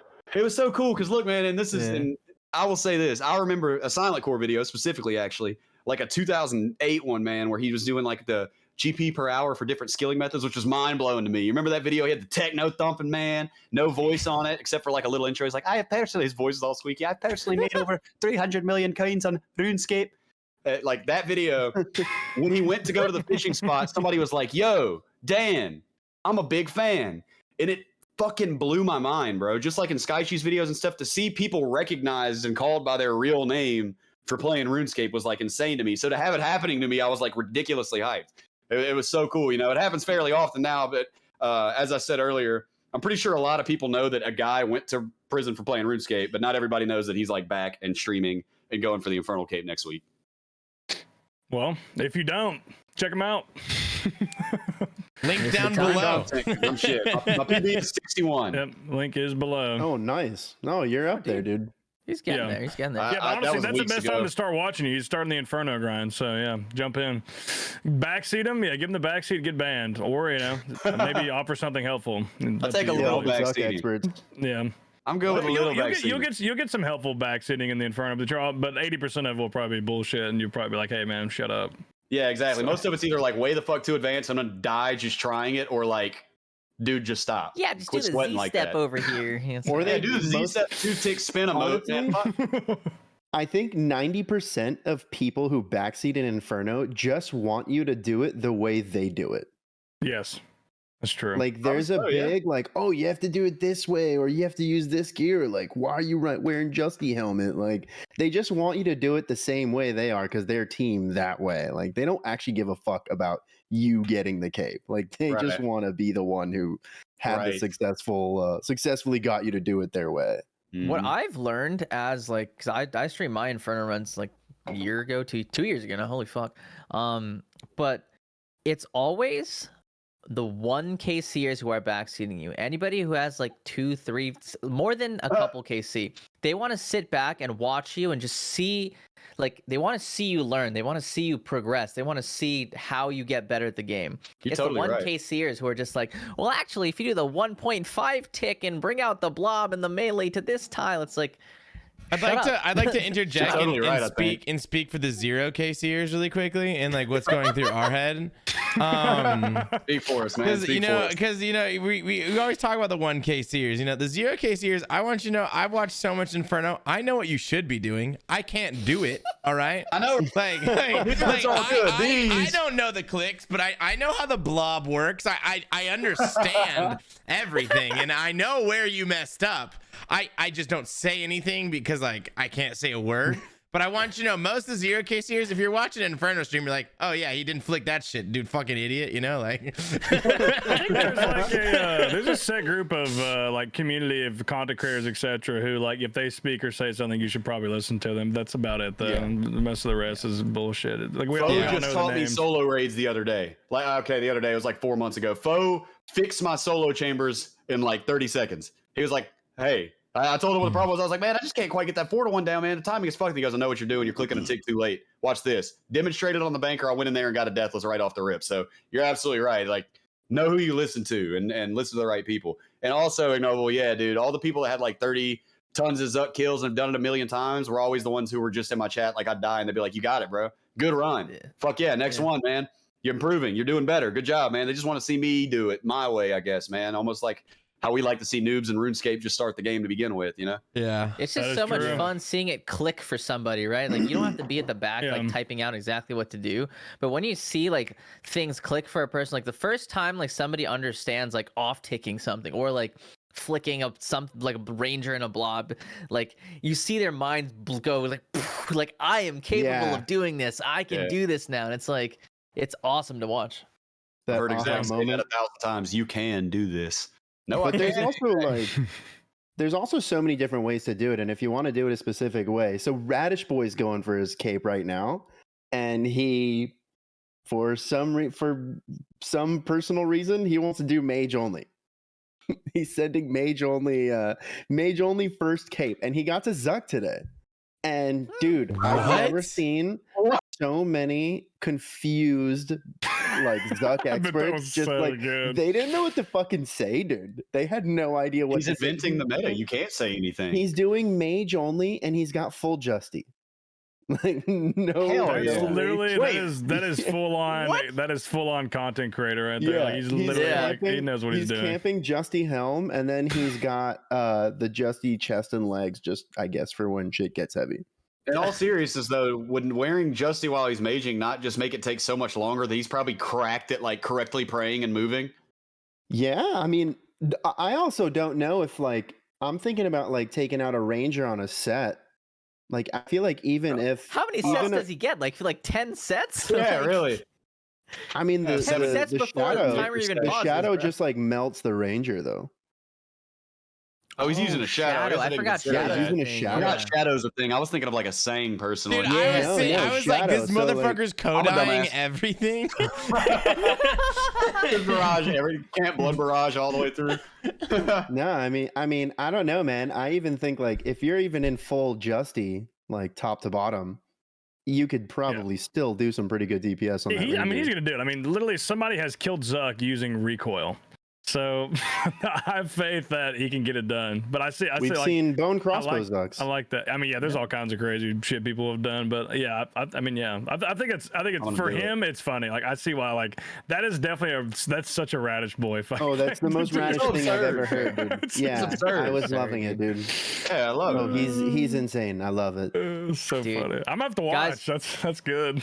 All right, Josh, I hope you enjoyed an hour of us just grilling you about your thing. I honestly loved hearing about it, so thank you for talking about it. Like, it's such an interesting topic, and I hope our listeners get the chance to really. I want to say that this is one of my single favorite hours that we've had on the podcast so far. Like, Oh, yeah. this, for real. that was really good. That was wow. Yeah, man. The next hour is gonna be better because we're about to get into the real corruption. I was about to say that. That We ain't corruption, talking about man. I was gonna say the corruption tournament. We got a little bit of our Tiptoeing own around it. corruption in our community, huh, Speaking guys? of corruption. Yeah. Thoughts and Yeah. concerns on Speaking the of corruption, I guess we should give a little bit of a background Yeah. because most people probably know, but maybe there's somebody listening to this podcast 10 years from now. Okay. Good. Was not aware of the drama that was going on at the time. Yeah. Just Let it just be known that Yeah, April you might want to give a 2023 TLDR of I was guess fucking wild. the drama. a little TLDR of the drama. All right, I'll take a stab at it. Please feel free to correct me where I'm wrong because You're I may good. have a couple facts wrong. But the whole thing that happened here, I think it started with it centers around Odablock, one of the biggest streamers in our community, right? In the RuneScape community. He had some statements earlier that not a lot of us did not agree with, and very controversial statements. Aside from that, he actually got all of his accounts permanently banned on RuneScape a couple weeks after that. And the reasoning behind it from Jagex is that he was paying for services on his accounts 2 years ago. Now, Oda has, I think, put out three videos talking about this, about how there's certain accounts he has not paid for services on. He said he got services done on one account, but like it's a little fishy, little dodgy because they say, oh, it's because of routine checks for something that happened 2 years ago. Weird enough, but the kicker comes from, oh man, there's this guy in the community, an anti-cheating specialist. I don't know what we should call him, senior anti-cheating specialist. He's not a guy in the community. He works for He's not in the Jagex. community. Yeah. Oh, works for He's in the Jagex. He's not community. a He's guy the in the king. community. He's the senior anti-cheat guy at Jagex. Mod Trident. Yeah, okay. He's the guy. And turns out he's We about to get having... banned. Sorry, keep you going. know what? Maybe I'm not going to say it. Somebody else take over for me. I didn't say anything. He's Trident, No, great keep guy. going. Love him. Keep Awesome part of the going. community. Keep Big going. fan. Keep No, going. I'm done. I'm done here. I'm passing the baton on. What? Well, yeah, Someone else guys, take it. you want me to try, even though I'm a guest? Go for it. Yeah, go for From it. what yeah. I understand, even though he had the distasteful statements, I personally have come to the conclusion that the bans are actually coincidental in regard to that. It would seem as though Mr. Odablock started a deathmatching clan chat, which is basically straight up gambling. For those who don't know, it's pretty much dual arena rules. You go out there, you click each other once. I do it with skill specs every once in a while, and somehow he's beaten me 3 times in a fucking row. But in this Skill case, it specs was beat skill you, bro? specs What the beat me, fuck? man. Wow. Who dies to skill? Anyways, so Odablock started a deathmatching CC, right? Now that's all well and good, except for the fact that there was a very well-established deathmatching clan chat that was accused of some nefarious activities and might have been making a lot of profit in RuneScape that turned into profit IRL, and was not happy about Mr. Odablock starting up a quote-unquote rival deathmatching clan chat. And this person happens to be in a romantic overseas relationship with none other than the head of anti-cheating at Jagex, Mr. Mod Trident. Just the day after, 2 days after, whatever it was, Odablock started his own deathmatch clan chat. When this girl publicly said before he got banned, she said he's going to get banned. They're going to go through and find something and he will be banned. Then the next day he was banned. So, in my personal opinion, this is probably the coldest cold take of all time. There ain't no fucking way no normal player knows about who's about to get banned unless there's some corruption going on, dog. Hands down, straight up, period. So, whether or not you agree with Odablock's bans, because he did say that he had some service done, and yes, apparently they were 2 years ago, and I think he said, some of the accounts that were banned were not even ever serviced. Was a complete scapegoat. Like it was Yeah. It was corruption. It was to defend, to take out the competition, basically. I do believe that it was a coincidence that he had this hot controversy not too long ago. Yeah, I think that the initial controversy has nothing to do with this. I mean, what he did, like, I thought it was disrespectful, offensive, etc., but I don't think it has anything to do with this. And my opinion on it is the same as you, and it has nothing to do with Odablock. I don't really care who it was. It could be T Papa, it could be anybody in this call. Like, it doesn't look good. There's a lot of stuff that's not adding up. There's a lot of evidence that is making this look very bad for Jagex.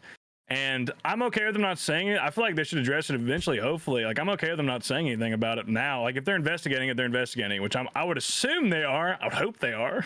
I would hope they are. Surely. Yeah. Especially with the massive kind of outcry. I feel like there's a way to go about it. I do respect Odablock for putting on his videos like he doesn't want, like, he's definitely been criticized a lot for his community, just like reaching out and just hating, like, and just being crazy. And he did say in his recent video that he made the statement of let's not be hateful, let's be respectful. Right. So I will give him credit for that. I do want to say this has reached like the attention of not just the RuneScape. Yeah, it's in the main circuit. Blown up outside of that gaming now. News now because there's you guys know Jake Lucky, he reported it on Twitter. There's like that tweet itself has like 3,000 something likes on it about this whole controversy going on. And Asmongold also, I saw Gregory had a tweet with like a clip of Asmongold talking about, siding with Oda and saying like this is like disrespectful from the company's side for doing this.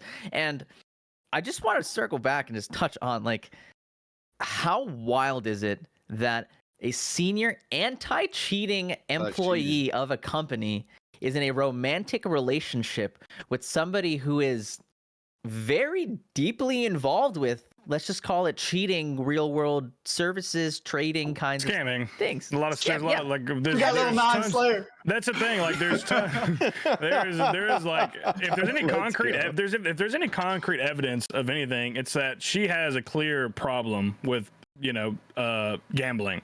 And also there's clear evidence that there has been a multitude of people who have participated in her CC and have been scammed, banned, exploited, etc.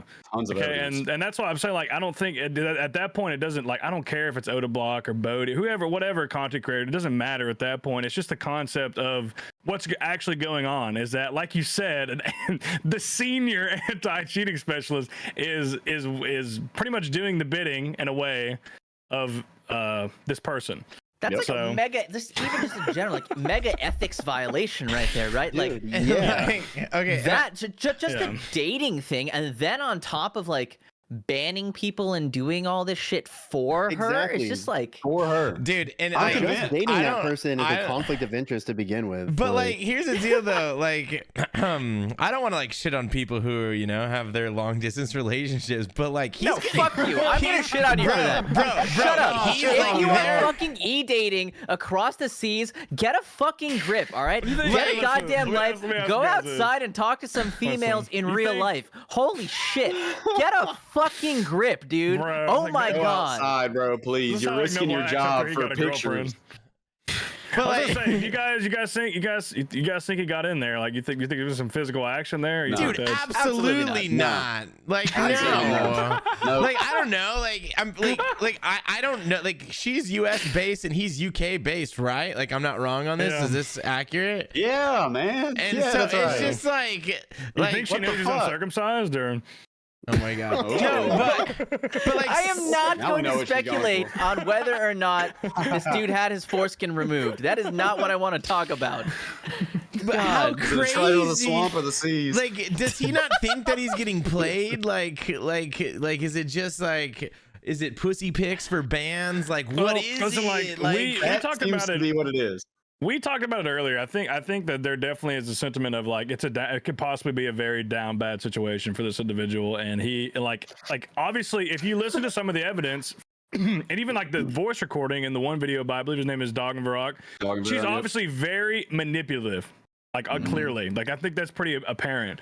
So that's why it's as shocking as it is. Like after like watching that video, I could like it came around where I can understand more how she could be manipulating him into doing like doing things that favor her essentially, so she can continue to scam and do things that are not good. So how do you get to the point where you have a anti-cheating so basically you have someone in your pocket who can manually ban people like I need to know, bro. Crazy. All right, man. you want to Exactly. you want to know The how it Rizzler. happened?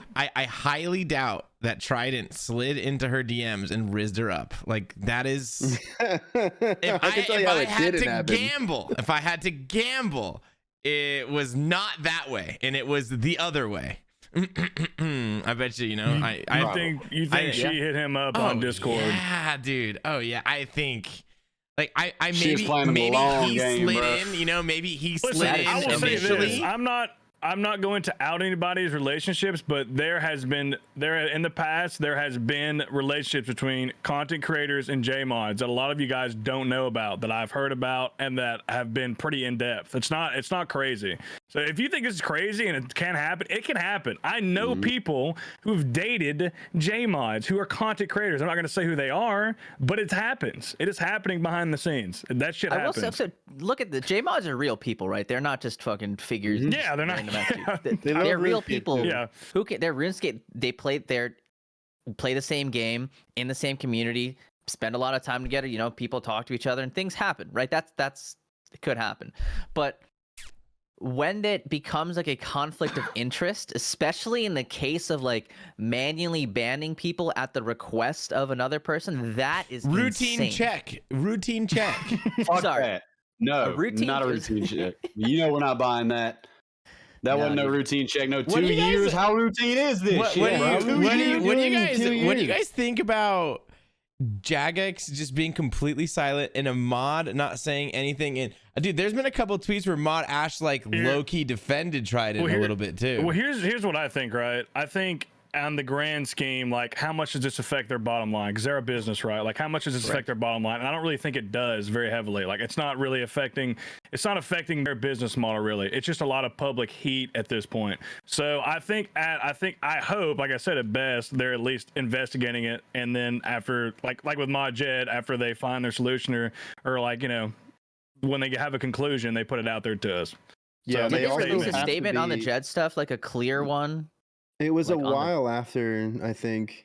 Yeah, they did. Not It there took for a while. it took longer than people wanted it to take. Of but course, I mean, yeah. Right. They Yeah. have to be But super fucking yeah. careful about what they Right. put out, because But once I they also put out think that that statement, situation with Mod Jed and this situation are very different too. Yeah. There's a lot of nuance. So Motives are different. Yeah. Already So- off the rip. So I just want to point out one thing, right? Like obviously a lot of people this is not the first time that happened. That this became so popular or came to the light because Oda was banned, right? Mhm. And some people have said this before. I'm just going to echo my sentiments and what they said.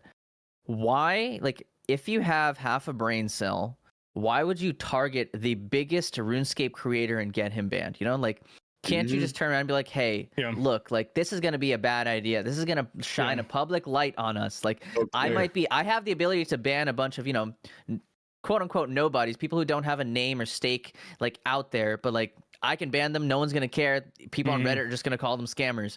But like, if you're banning the biggest current RuneScape creator, like, that's going to make headlines. you're no? not exaggerating either. I mean, whether you like it or not, it's analytically he is the biggest creator in our community. Mhm. And like, Yeah, I by mean, they double- gotta have by something. double at this point. I do not think that Trident has the sole power to go in on his computer and ban Odablock on his accounts without it getting passed by somebody. I think that Oda probably did do something and they wouldn't just ban him without it, but it was still targeted. I just don't see Yeah. that happening. Personally, I agree with you. I mean, what I'm saying is whether you like Odablock or not, or whether he did anything wrong or not, the way that this happened is fucked and corrupt So bad. Yeah. and shouldn't it's happen. 100% Yeah. It shouldn't targeted. happen. I just Either feel- way. yeah. So sure, it just has come target- to light. sure. It's just come to light Yeah. because, like Ignoble said, he is huge. Like he has a huge influence, and that's why it's come to light. It has nothing to do with it being him. And you know what? Exactly. The crazy thing is I think if he wouldn't have made those disparaging comments that he made that offended a lot of people, I feel like a lot more of the community would be riled up on his side about this, because I feel like that is there's definitely a sector of people who don't like have strong dislike for him, and they're happy that he got banned, and they're not trying to stand up for the principle of it. Because I like the way I look at it is like he's out of the picture for me. I'm looking at the principle of this, and the principle, like it's bad, like it's corrupt, like ethically it's wrong what's happening. So I said something earlier about it, and somebody in my clan chat was like, yeah, but he said blah blah blah blah, and I was like, what the hell does that have to do with the corruption of him being targeted? This is a targeted ban of a corrupt Jagex moderator. We have another corrupt JMod. It's a little bit bigger than that. You know? That's why the timing is so convenient. Yeah, you can stand by like this him being not.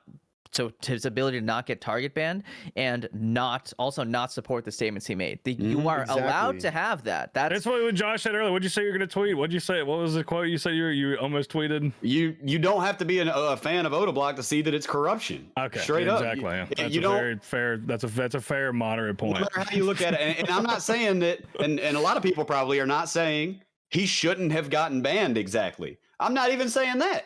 I'm saying the way that he got banned and how he got banned and the circumstances around it are fucked up, man. And it's 100% corruption. He convinced me. That video totally convinced me. He's got tons of evidence. He said, I got the receipts. They've got they show her digital wallet, bro, that she's trading exact amount of dollars for bills. And I talked about this on stream is, like there's a lot of, at least in my career too, like, I'm not going to call her, I guess, a criminal, but I guess she has done maybe some like borderline criminal things. But a lot of times people who are doing nefarious activity like that are not smart. And I looking at all the shit they had on her, I was like, damn, I was like, she didn't even fucking like try a lot of this stuff. Even try. Give a shit at all. She's like, oh, I'm just this is good. Well, you know what she did do? You know what she did do, right? She all the VODs where she went through and mentioned that Oda was gonna get banned, and the VOD where she mentioned that she was dating Trident, they were gone. Like right when it all broke, she was like, oh, I'm just gonna delete the VODs. Like, bitch. Wiped everything up. Yeah.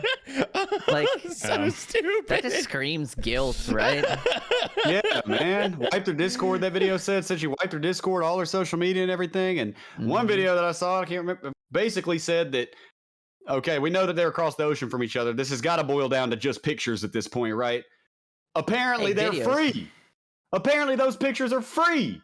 She give them away for free is what they say. So this dude is out here risking his job for free content that you can literally just go click in that section of the Discord is what that video said. Like, bro, what are you doing, man? I'd like to correct myself before we started filming this podcast. I had pointed out that in the most recent blog post, Trident's name was not at the bottom. And as we were discussing, I just pulled up like the last 6 blog posts and his name wasn't there on any of them. So full disclosure, if that influenced you guys at all. But okay. Well, maybe he's innocent then. No, I'm just kidding. That motherfucker's corrupt. He's I have fine. to say it, man. Guy. I'm trying to be an open-minded dude, but that video sold me, man. Odablock and the Dog and Verox videos together, they sold me, man. It's corruption. Yeah, it's like when you look at it from just the Odablock video, I mean, I could see how you like.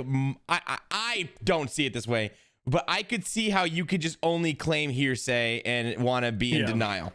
But when you combine it with like the third party, the Dog and Varrock video, and you combine it with the stuff from Stella's stream, it's like it's no longer hearsay. Like I think it's an opinion, but it's just there's too many receipts now from different angles that obviously like a Dog and Varrock hates Stella too, but like it's just I don't like Asmongold's clip where he started to, like when he goes over the whole thing and he starts yelling about it, like, and he starts comparing, if this was EA, if this was Blizzard, if this was Riot, dude, like, oh my God, it would be everywhere. There would be news articles, their stock would go down, it would be insane. But like, it's little Jagex, so it gets swept under the rug a little bit. So What Seth said earlier, if it doesn't affect their bottom line, you hunker down, wait till the heat comes off. That is the thing about a lot of large corporations in America and outside of America is when it comes to stuff like that, if the bottom line is not affected, they would literally just say fucking nothing and they'll move on.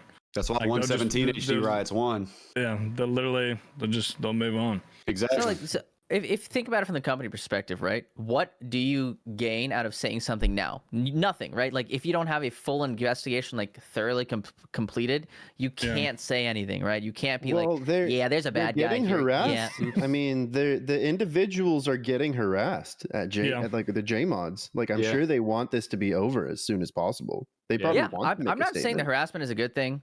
But it does light a fire under their ass. I feel bad for the the J mods who do have to deal with the harassment for this situation.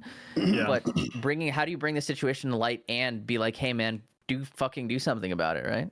Yeah, that's the thing. I feel like there's two different types of people who've gone about it. They've like voiced their opinion and be like, this needs to be looked into. And then of course there's the extreme side that's just like flaming J mods, adding them, saying crazy shit. Because they also don't owe they don't owe the public if they go in and say, hey, like Mod Trident did nothing wrong. We're not firing him. We're gonna keep him and he's still going to be our guy. We support his relationship. They don't really owe. Do they owe the let me ask you this: an explanation? If they don't, if this comes to an end and they don't address it, I don't think they'll ever hear the end of it. Just because of Oda Block. No, because when I was reading a lot about the Mod Jed stuff, and they were not silent on the Mod Jed stuff. They would say stuff every now and then, like because Mod Jed did the thing with Rot, and they said before Mod Jed got fired, before Mod Jed with everything, they put out like a little like, we are aware of the concerns that Mod Jed is in contact with Rot.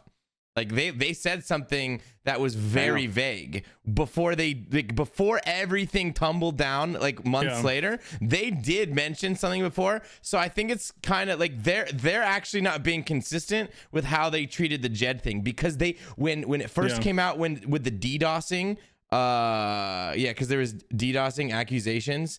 That Jed had the IPs and he was with Rot and Rot was whatever. They said that we are aware. They haven't said anything. Like at least they gave you that little bit of inkling with Jed, but just to go completely radio silence, I think it's a little disrespectful. I think they've gone radio silent though, because that situation is different in the fact that there's financial losses involved for them, or financial gain for Mod Jed was involved. It's because it's a different situation. Also, go ahead, Seth. No, I was just gonna say that the Mod Trident, at least the way it's painted to me, is that he's banning people for her, but I don't know. I feel like it was more the Mod Jed situation was more invasive for them, so maybe that's why they commented on it. But who knows, man? I think because you could have like direct. Sued them, remember?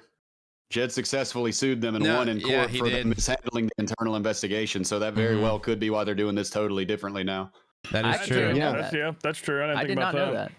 He actually won in court for mishandling it. Yeah.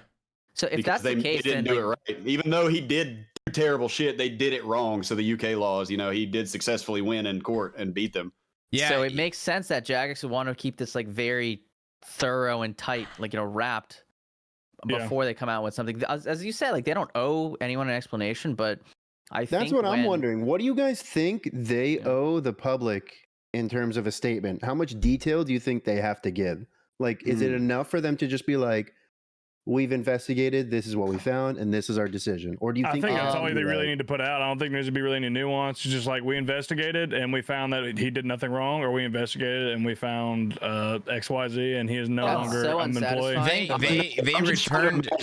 They returned gold to all the people that got fucked by Jed. Yeah, they did.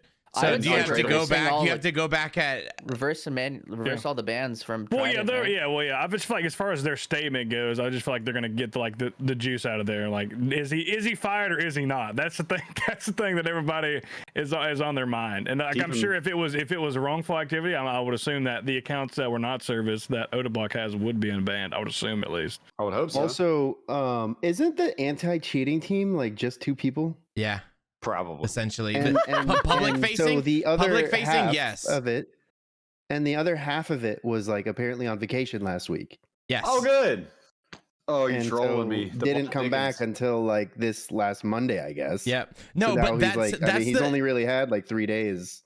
There's a lot of mods that we don't know their names. Like they are not public. Like we only know a few of them. Like those are like the higher up ones. There's like a lot of people that work. So there's the anti-cheat team isn't only 2 people, but we only know of 2 people. You know what I mean? 2 heads. Yeah, and the other, and the other ones are just like on a computer and they're command, listening to them and they're programming and they're doing their jobs. Like when we talk about these teams, it's never just that mod. Those are the guys that are in charge of those teams. Yep. I had a small random input, but it kind of has a side ramble with it. Because one of you guys mentioned Mod Ash's statement and about how there was like a vague, perhaps defense of Mod Trident. And I would say what I personally saw him tweet, because I'm sure he's been bombarded with about 10,000 fucking fans, yeah. saying this. But what I saw him say was, I also would like a little bit more information about that situation. And then said something else, right? And that kind of caught me off guard because I personally take the things that Mod Ash says with like a lot of gravity, a lot of weight. He's very, very considerate in the things that he says, very careful, in my opinion, about, you can read a lot between the lines with him. He's really good about that, saying what he means without saying it. I've always felt like. And that seemed to me like there was an implication that he was like, this is crazy. And the side ramble that I was going to make about that, man, and I don't really know how to talk about it without like, quote unquote, calling out a content creator or something. And I'm pretty sure he follows me on Twitter, and I've never even spoken to him, and he's a hell of a lot more big and successful than I am. So I don't want to like start beef or nothing, man. But when the Rendy situation happened, right? Everybody remember that? Rendy got banned for the bug abuse, and his fans went insane, and there were riots, and people were freaking out about it, right?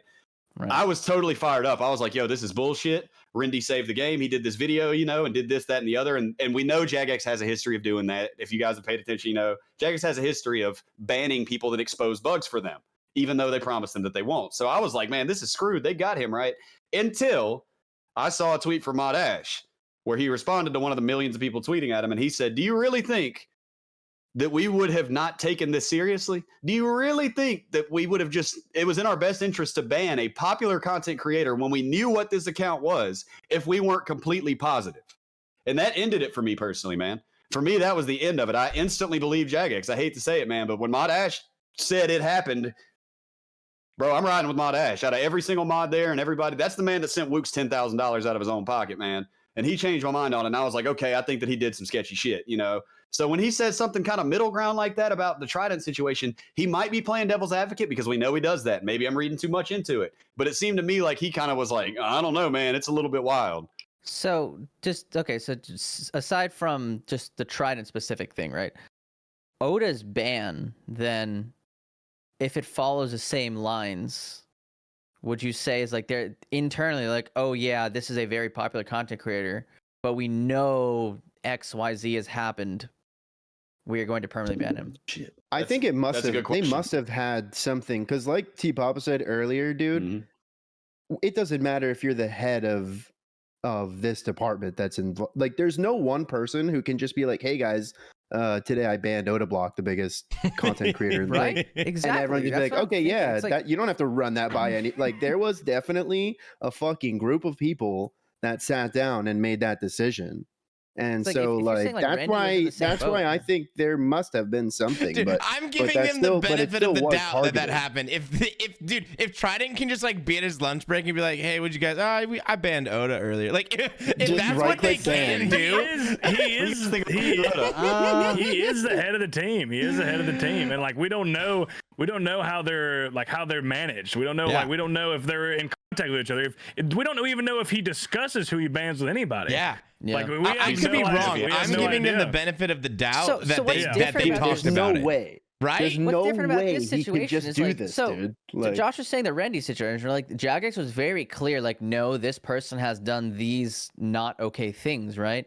But in terms of what they've said about Oda so far, he's only gotten like the servicing bans, like the ban due to servicing. They haven't come out and said anything else that we know to it. That we know it. Yeah, that's which is why like I'm like a little more confused, because I feel like Mod Ash or somebody would come out and say like, no, these bans are correctly applied, like or Mod Weath, whoever like the guys are, they'd be like, they're very, or Tyron, whoever it is, they're just like, yeah, no, you might like this guy, but he did this. We're sure about it. And nobody's really came with that smackdown, which makes me I feel like it's because more than likely they're probably investigating it, and if Modjit did sue them for how they handled it, I would assume that they're trying to do it in the best way. Because I feel like, at least from what I know about most is when something like that happens, it is done by like an internal affairs type of deal, like whoever, I don't know who does that there, but they manage that, and it's super quiet, super hush. They meet, they deliberate, etc. They go through all the evidence. It's not talked about. It's not put into the public until they come to a conclusion of that investigation.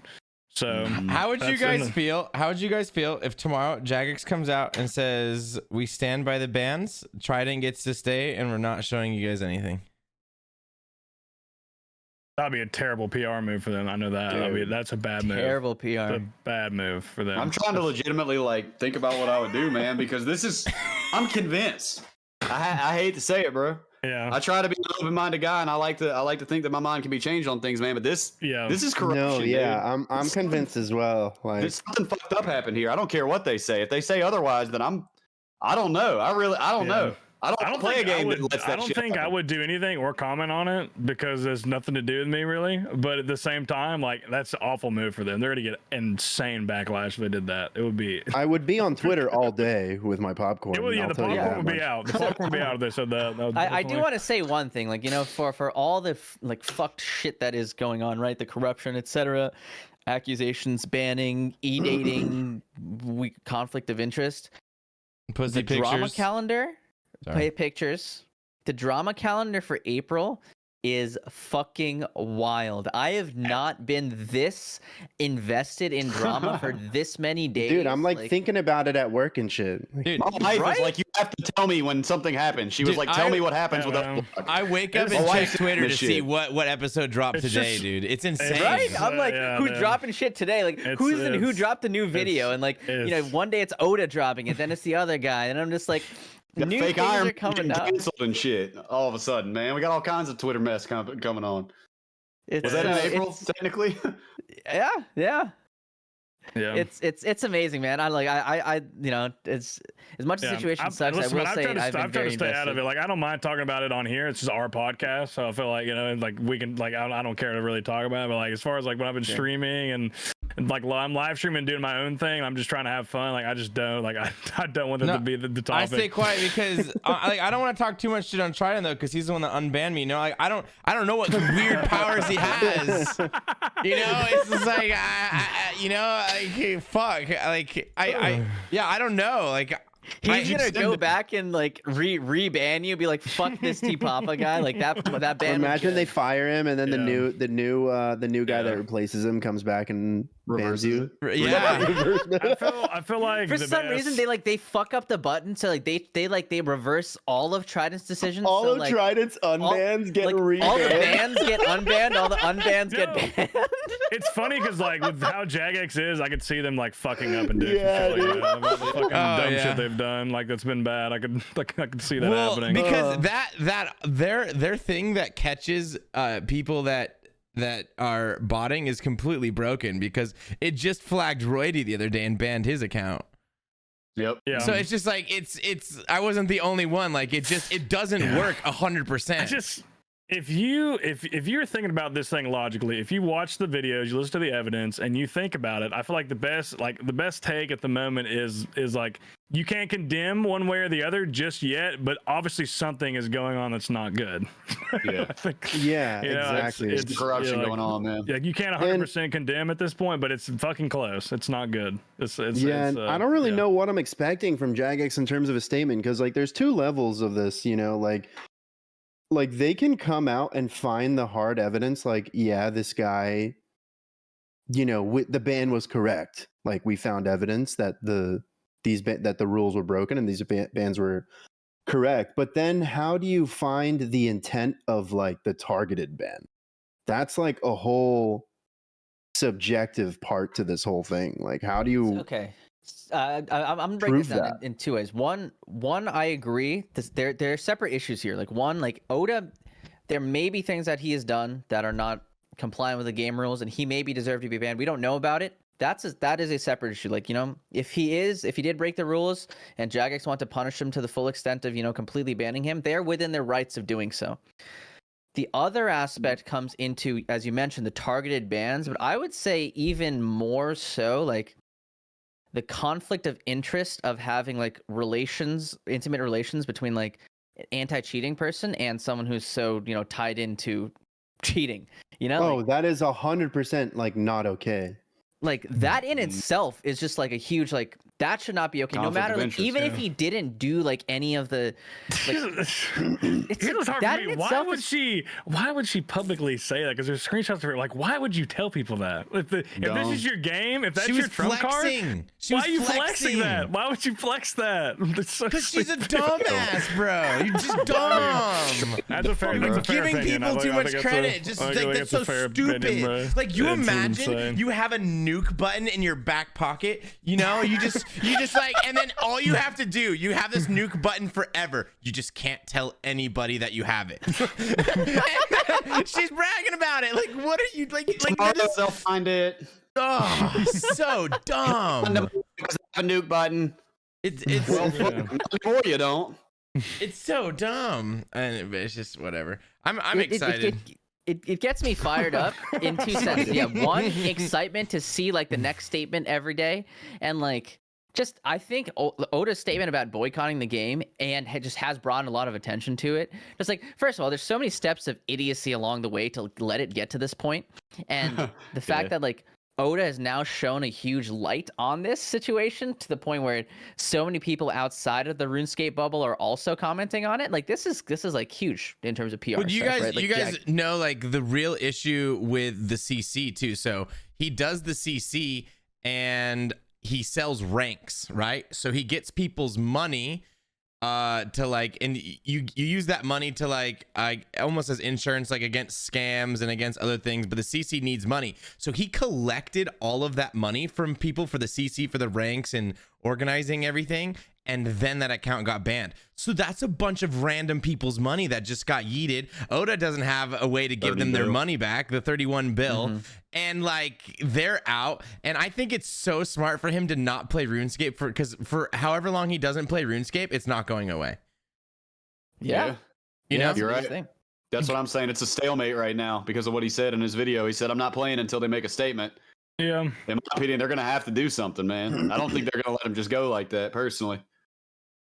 Yeah. The You're gonna have to do craziest something. thing in one of Oda's videos that he pointed out, I'm not going to go too deep into it. You guys, all the listeners, anybody, go check out Oda's videos. He's talked a lot about the situation. But the quick thing is, the guy, Mod Trident, he has personally created like plugins or something which can track people who join clan chats and correct me if I'm wrong, like instantly ban them or like add them to a Insta-kick. list to be like it's essentially insta-kick. a plugin. Crazy. It's a plugin to help people running a DMCC. Yeah. that's Let me insane. tell you, I didn't make that shit. Idol didn't make that one. Like, is Our that boy didn't not make that one. crazy? Our boy Idol crazy, didn't bro. make that one. That's not an idle Released it plugin. Secretly. He released Yeah. it low key. Uh-huh. Yeah. And the thing is, like, you should not be Sketch. involved as a senior, as an anti-cheat Yeah, person. I forgot about that part of the video. It's pretty wild. Uh-huh. Yeah, I did too. If you're listening to this in the future and you don't know what we're talking about, you can go to Odablock's YouTube channel and there's a thumbnail of a trident. And it's just a trident that's Broken. broken on the ground. Watch that one and the two previous videos. If you watch it's this a year gorgeous. later or months later or whatever, I you, mean, you go honestly, back and you'll the- know all the drama we're talking about. If you're listening to this right now and you live Drama. under Yeah. a fucking rock and you want to know what you're talking about, you go to Odablock's YouTube and then you go to the trident thumbnail and then you watch that one and the I two believe previous. those videos combined are it's well over 1 million views. Oh, all by three of now, those yeah. Combined. Oh, yeah. It's, That's yeah. insane, dude. Yeah. Like, I'm so happy that like it's being brought to the light, but also like, why is RuneScape always being brought to the light under such negative circumstances, Yeah. bro? There's always some Why shit, is it- bro. It's never like good Community shit. It's just always- stays with some shit. Never ending. My Listen, wife, bro. I love talking to my wife about it, and she just loves hearing it. She's like, every day with this damn medieval point click game that you guys play, it's always something. Yeah. Somebody said something ignorant, pissed somebody off, got banned and didn't deserve it, got banned and did deserve it.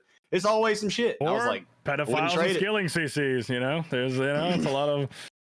I one kind or of two, feel like the usually. game was in like the best place it's been in a while, like right before this started too. yeah, man.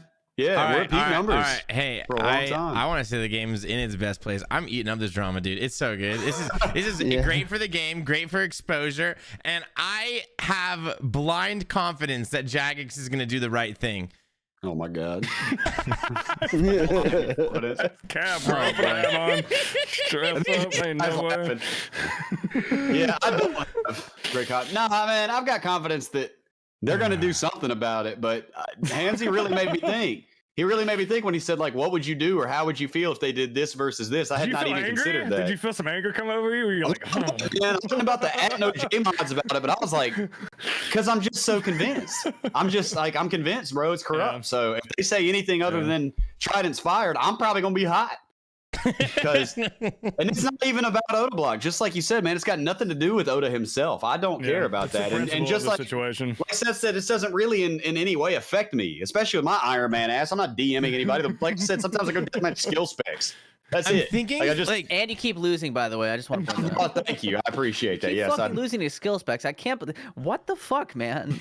Anyway, dominated too. Like, he had like 7 HP last time, and we dare rocked. I want to know if any of our listeners, maybe you can enlighten us in the comments or something. But like, I want to know from an HR perspective, what legal actions can Jagex take to fire Trident if they needed to? Because if you think about it, like, he's still just doing his job. Maybe his girlfriend told him to look into this person. You know, he looks into her. She's not dating anyone at work. That's what Seth said. You know what I mean? Like, it's like from a legal standpoint, I know, and I know in a lot of careers, it's hard to fire people. You know, I think it's this is very the ethical dilemma is definitely there, but the legal dilemma and like if you look at like what dictates him doing his job, like what are his duties, what is he supposed to do in his job, and if he stays within the boundaries of that, but even if he's being unethical, but if he's within the boundaries of that, he might get a slap on the wrist and not get fired. That's the crazy thing. I disagree. I think that there is, like, first of all, like, companies have at-will employment. They can terminate you for any fucking reason. It's just a pain in the dick, and you have to like pay severance and all that other shit. Like, it's not an easy situation to go through. But like, they can terminate you for whatever reason they feel they want. And on top of that, there's clearly like the ethics dilemma that plays a huge role. Like, when you sign with a company, you clearly say like, I'm not going to be like unethically involved in any way. In dating somebody who is clearly part of these illegal or in breaking in-game rules, being privy to that information, and like also making these plugins and stuff that correspond to DMing, which is something the anti-cheat team is obviously trying to like curb. Like, I think that in itself that is enough to say, hey, like, you can get fired because you are not in the lines of ethically of even legally of what it constitutes senior, like an anti-cheat specialist. It just makes it harder, especially because like I have no clue what their policy is, like what are their rules, etc. surrounding that. But like it will make it more difficult. Even like you said, you can, like I say, willful termination for sure, but it's gonna be, I feel like it would be a pain in the ass for them. I don't know, man.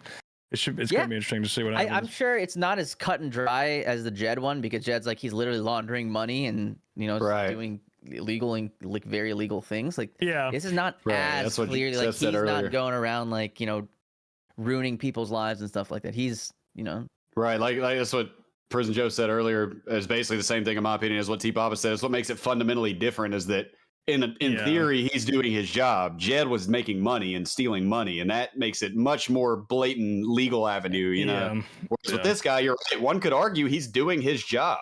Now, you can also argue he's doing the fucking opposite of his job by making those plugins and by dating this girl that gives out free pictures that are apparently so good that he risked his job for free pictures that anybody can have, I guess. But it's a fundamentally different situation, man. It's a lot trickier. I was gonna say, I'm not trying to defend him. I'm just saying I think it could be tricky. It could be tricky for Jagex to get rid of him. Is what I'm trying to get at. Just considering the situation, just because how different it is from the mod Jed one. Yeah. Dude, I just want, just fucking. There are 3-point-something billion women on the planet. Bro, like, why are you going for this one dude, girl, Ignoble man? gets one girlfriend and he's just like, dude, it's so fucking easy, bro. There's so many fish in the sea. Just go get some pussy like me. Listen, bro. At TwitchCon Las Vegas, I'm not leaving the casino until I make her money back, bro. Can we take a piss break? I'm gonna piss myself. Yeah, let's take a quick piss break. I'll mark this time down. Okay, so now we've touched on most of the your background and of course the ongoing situation with Jagex. We're gonna jump into the Twitter thread here now. First question I picked here is from Mr. Lukey, who will probably do an edit of this podcast that you will probably find funny. His question Shout is, out. when is the last time you cried and why? I want to ask that to everybody too. It's a good question, actually. Damn, it's been a while. Well, actually, I'm going to say November 15th when my second daughter was born. Not too terribly long ago, honestly. And that's probably pretty self-explanatory. Beautiful. Damn, That's dude. it. It Congrats, was man. good tears, That's though, easy for what one. it's worth. You have 2 children? You said second, right? Yeah, it was my second daughter, yeah. Holy. You have 2 daughters too. No boys?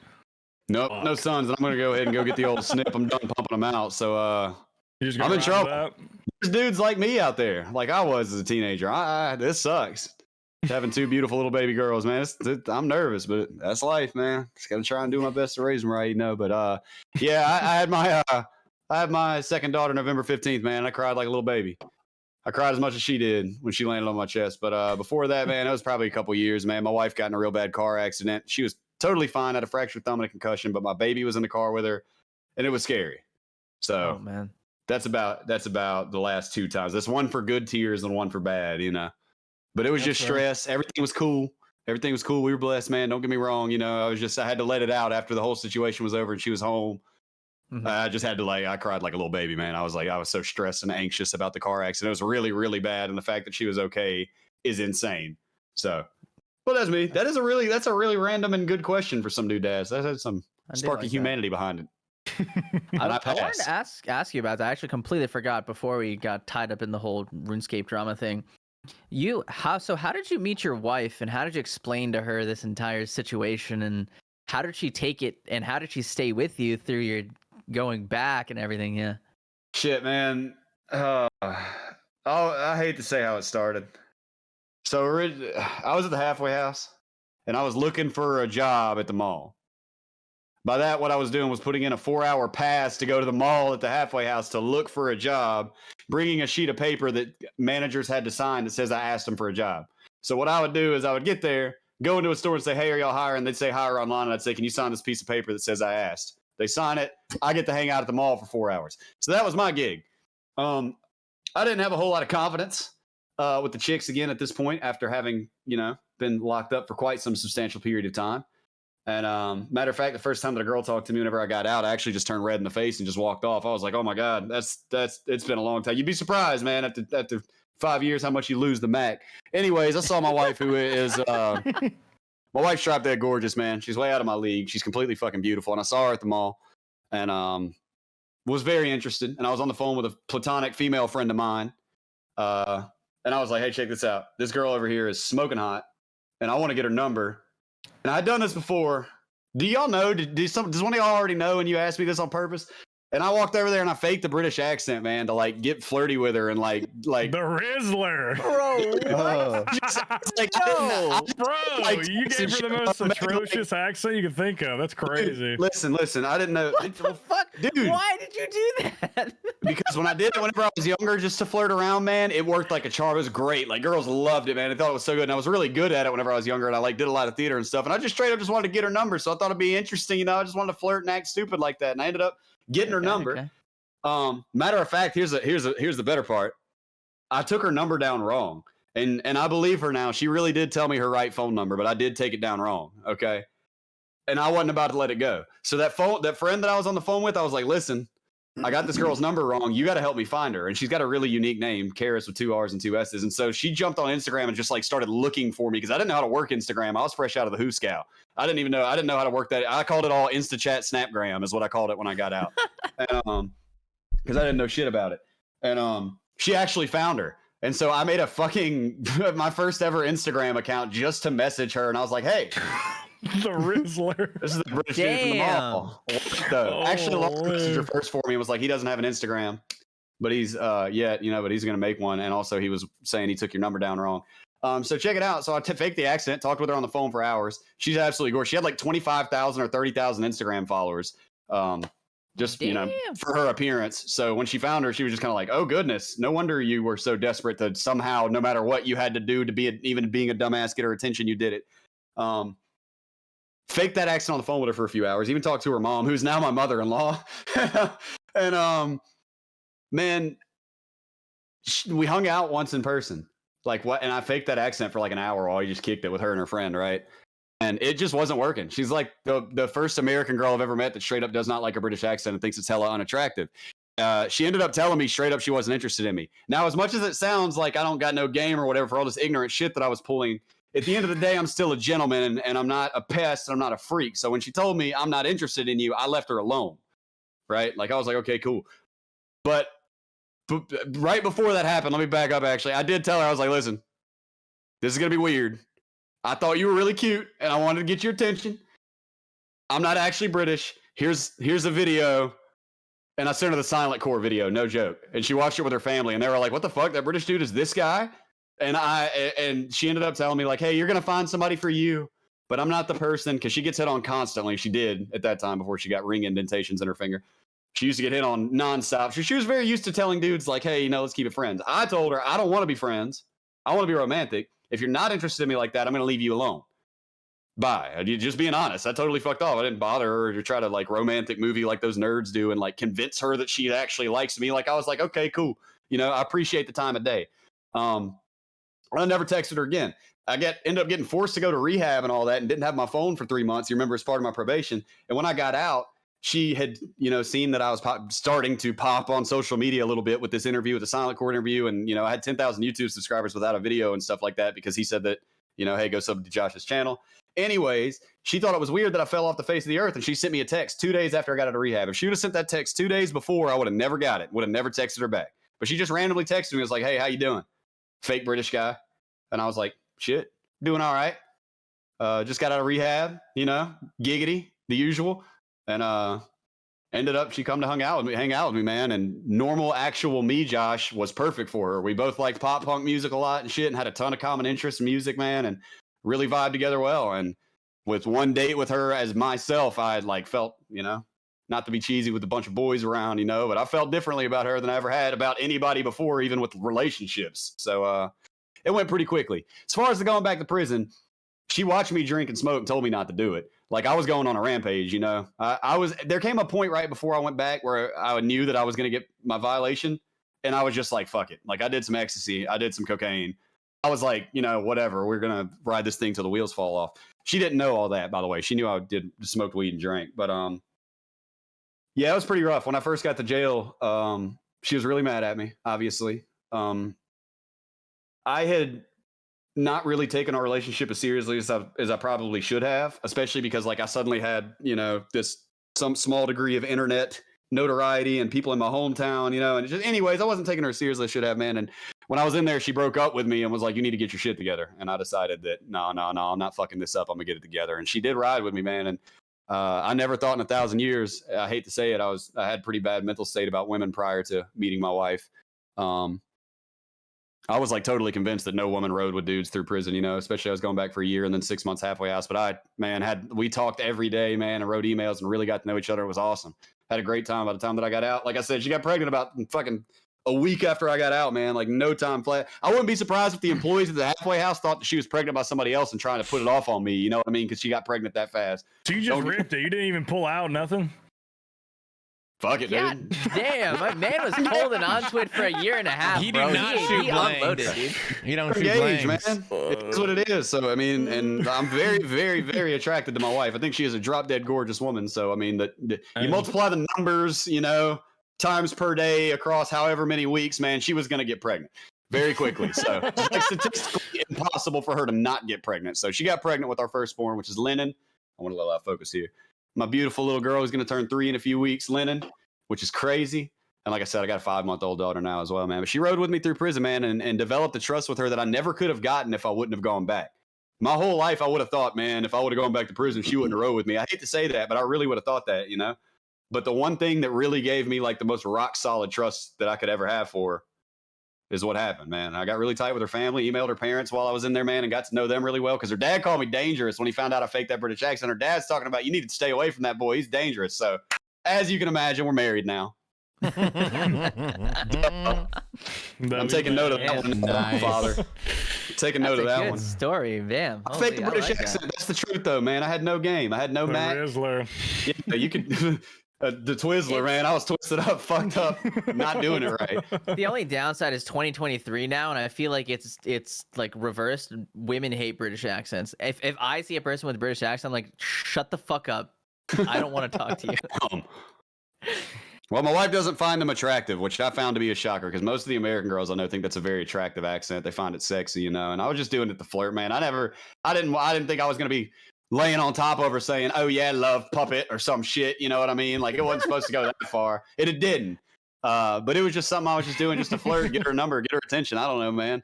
And it ended up working out great. Like I said, she shot me a text a couple weeks, like just 2 days actually after I got out of rehab. For some reason, dude. Answered the phone when she said she wanted to talk to me. She was like, "You disappeared. Where'd you go?" And let me just say real quick to all the male listeners out there, please take note of that, man. She said she wasn't interested in me, and I fucked off, dog. All right, just you're not gonna scare or convince some girl that you know what I mean. Like, don't be one of them dudes that's just pestering them and no, trust me, I'm such a nice guy and this, that, and the other. Man, that shit don't ever work, bro. That shit don't ever work. And whenever I was like my honest self, dude, and I called her on the phone, we ended up listening to a lot of good music together, talking about music we like.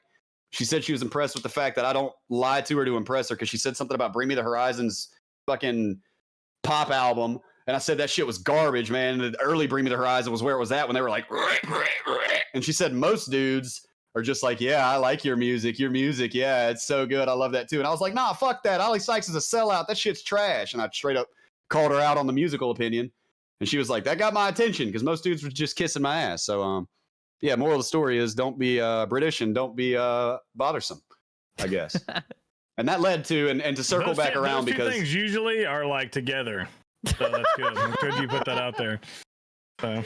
Damn, that does circle me back around because I do want to know. That does circle me back around to, marrying my wife and having our 2 girls. My second daughter being born in November was the last time that I cried. So I will give it a pass to whoever wants to take the floor. Very nice. Awesome, man. That's dope. Anybody else want to share about their crying? We still doing that group? Think, honestly, it's kind of hard to remember, man. It took me a second. I was like, oh, that's gonna be rough, but it's tough. I've never cried. I remember mine. You've never cried, T Papa? Yeah, T Papa, I'm gonna fucking make you cry when we go to Tennessee. I'm gonna beat your ass, you little bitch. I shed a tear at the end of my 36-hour charity stream.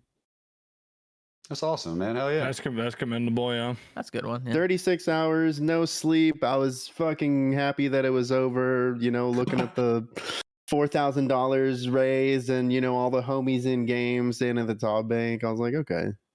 I think last time I did, it's probably a few weekends ago. I was after one of the streams, I was just sitting in my chair and I was like, I'm happy. A good life. I was just like an appreciative moment. I think I shedded a couple tears. Just an appreciative moment of like all these community I've built, the friends I've made, the things I'm doing, working for myself, doing my thing, doing some other things outside of streaming still, but just aren't to take as much time. And yeah, I just kind of sat there and took it in, and I was like, I have a really good life. I'm very blessed. I'm very thankful for everybody. I'm thankful for everybody who's listening to our podcast right now, which is we started as just kind of a joke, and now we have thousands of listeners. So thank you for listening. And if you're a patron, thank you for that as well. Anybody, any type of support. Yeah, honestly, that's the last time I probably shed a tear. So very happy. Good to hear, man. Good. I think the last time that I shed a tear, I would say it was a few months ago. I can't put an exact date on it, but there's a song called "Alive" by one of my favorite artists, current favorite EDM artist, by Dabin. It's just like, I was just like really high, like listening to the lyrics, and like this song is literally called "Alive." It's just like like how thankful this person is to be alive and to get to the point where they are. And I was just like, dude, this is hitting me right now. It just hit me, and I'm just like, it's same boat as Seth, man. Like I was just like, man, like hearing it, I'm just like, I'm very happy to be alive and be where I am today because like everything that's led up to here, all the ups, downs, and we got a good guys. We got a good. Yeah, seriously, I'm so blessed to be where I am right now. Like there might be times where I feel like shit, and I'm like compare myself to like some other people, but like in the grand scheme of things, I'm in one of the most blessed. Like I'm so lucky to be where I am today. Yeah, I guarantee you that. I'm sure Josh's time he served definitely gave him a lot of perspective. All those years you're in there gave you perspective on life more than probably anything you've been through. Attitude of gratitude is where it's at now, man. Yeah. All the time. I'm glad to hear that from you guys. Yeah. Gratitude's huge. Were you lying, T Papa? When's the last time you cried? Last time I cried was like a year ago. It was like you guys had these great moments, you know. T Papa's gonna be like, I was watching Grey's Anatomy. I just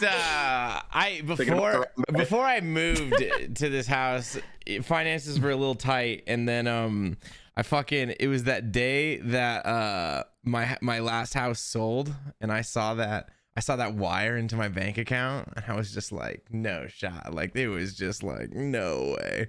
So it was the moment I saw that fat wire of a house selling into my bank account, and I was like, nah. I had no idea I was gonna cry. I just looked at it and I was overwhelmed. I was like, holy fuck, that was sick. It's awesome, man. Yeah.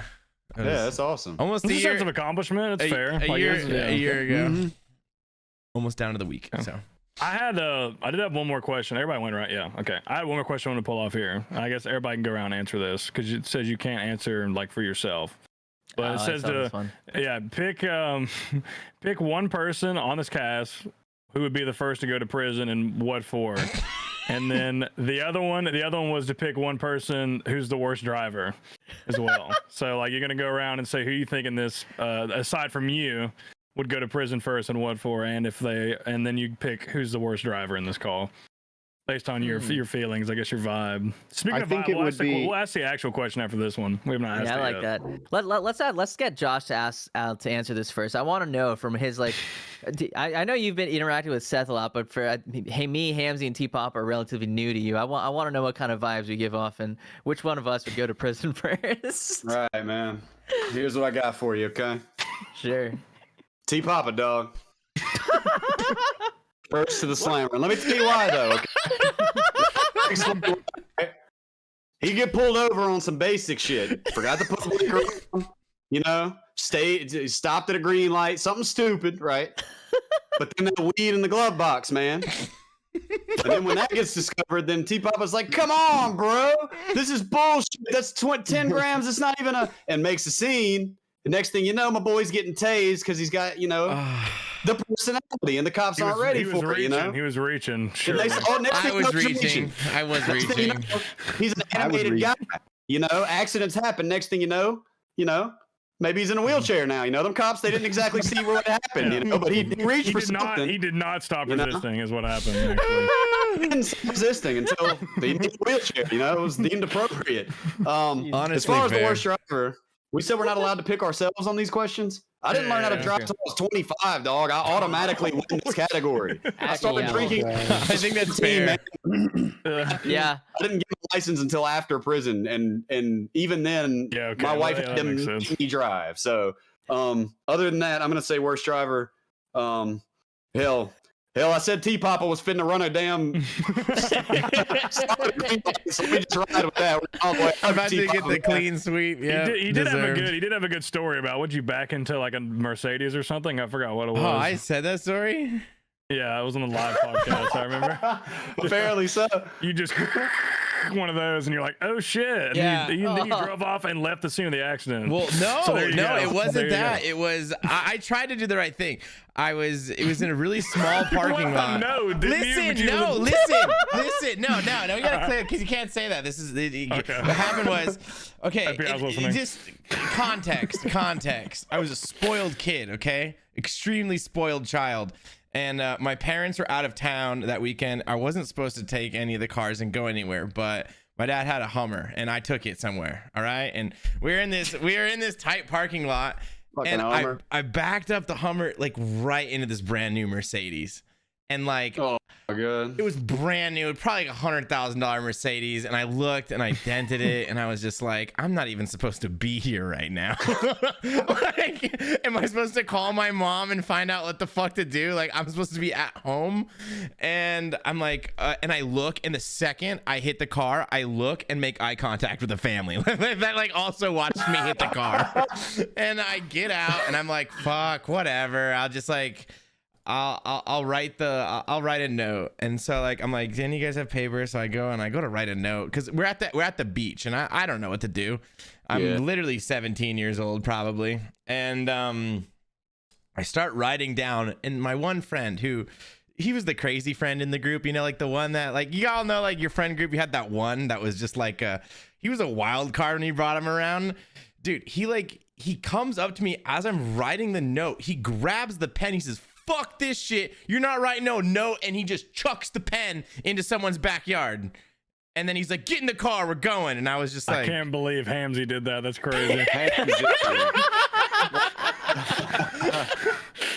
So to clarify, I tried to do the right thing, and I was peer pressured into doing the wrong thing, and my pen was taken away. So I had there was nothing to do. Like I thought you were gonna say I'm writing a note because people are watching, but I'm not actually leaving my insurance information. No, I was gonna leave my phone number. I didn't know the insurance. Like I didn't know nothing. Like it wasn't even my car. It was my dad's. Like I was fucked. But yeah, nothing ever. Big ass dent. Yeah, nothing ever came to light. They can afford a $100,000 Mercedes. They'll be all right. They can afford the $500 deductible to get that fixed on a hit and run. You know what I mean? Like fuck them.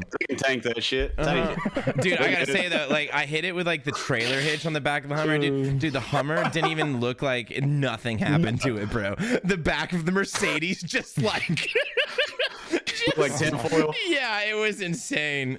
Oh my god. All right, so you just convinced everybody here that you're the worst driver. No. Okay. So, I'm ready to go, and I have my reasonings. This is so it was worst driver. Oh, and who's going to jail? Who's going to prison first? Yeah. All right, prison. And who's the worst driver? Prison is going to be fucking Hamilton, bro. I'm just gonna have to go. I'm gonna have to go Hamilton on this one. I could just see like I've partied with Hamzy. And I just know that he doesn't have a pause or stop button. And I just like there is no chill moment. It is a nonstop, and I just feel like that pointed in the wrong direction could land him in jail. That's just I think and then what exactly would the charge be though? That's the part of the question. It's gonna have to be some form of public intoxication for sure. I mean, if he's intoxicated for weeks at a time, like he can't not go out in public for weeks. Like it's gonna. If you're constantly intoxicated, then every time you leave is a public intoxication. Exactly. I know how to get out of it, dude. I find my escape. I'm usually the one getting my friends out of trouble, dude. Bro, we were at a concert recently, and I saved 2 of my friends from getting arrested. Like the most clutch shit I've ever done in my life, dude. Like we were at Cashmere Cat, and so I really wanted to stay at the show. I really didn't want to get kicked out. My 2 friends, they were there. They were like kind of into it. You know, they weren't super into it, but they were like, yeah, we're going to go to the bathroom to go do some cocaine or something else. And I was like, yeah, just that's fine. Go ahead into the bathroom. Just like, don't be idiots. Like, don't go into the bathroom stall together. That's the only thing I want you guys not to do, because that's dumb. What's wrong with 2 dudes going in the same stall? What's wrong with that? Ain't nothing legal. You're either going in there to fuck, or you're going into to do drugs, and allegedly. Either one is gonna get you. You know, so either one's illegal. The bathroom door swings open as I like peer into it, and I look, and I see 2 cops in the bathroom, like kneeling down on the, like squatting down on the ground, like as if they're looking underneath the stall. So like clearly they're looking for something that's inside the stall, and I'm like, oh my god, dude, they did it! Like they're trying to get them. And then I go into the bathroom, and they're like pulling them out of the stall, and I just think on my feet, and I'm telling them, I'm like, yo, there's a fight going on out here. And they immediately drop them and pull me, and they're like, let's go. Like, we gotta go. Like, and so I just take these 2 cops and just run into the middle of the dance floor, like deep. Like everyone's getting the fuck out of the way because there's these 2 cops with me.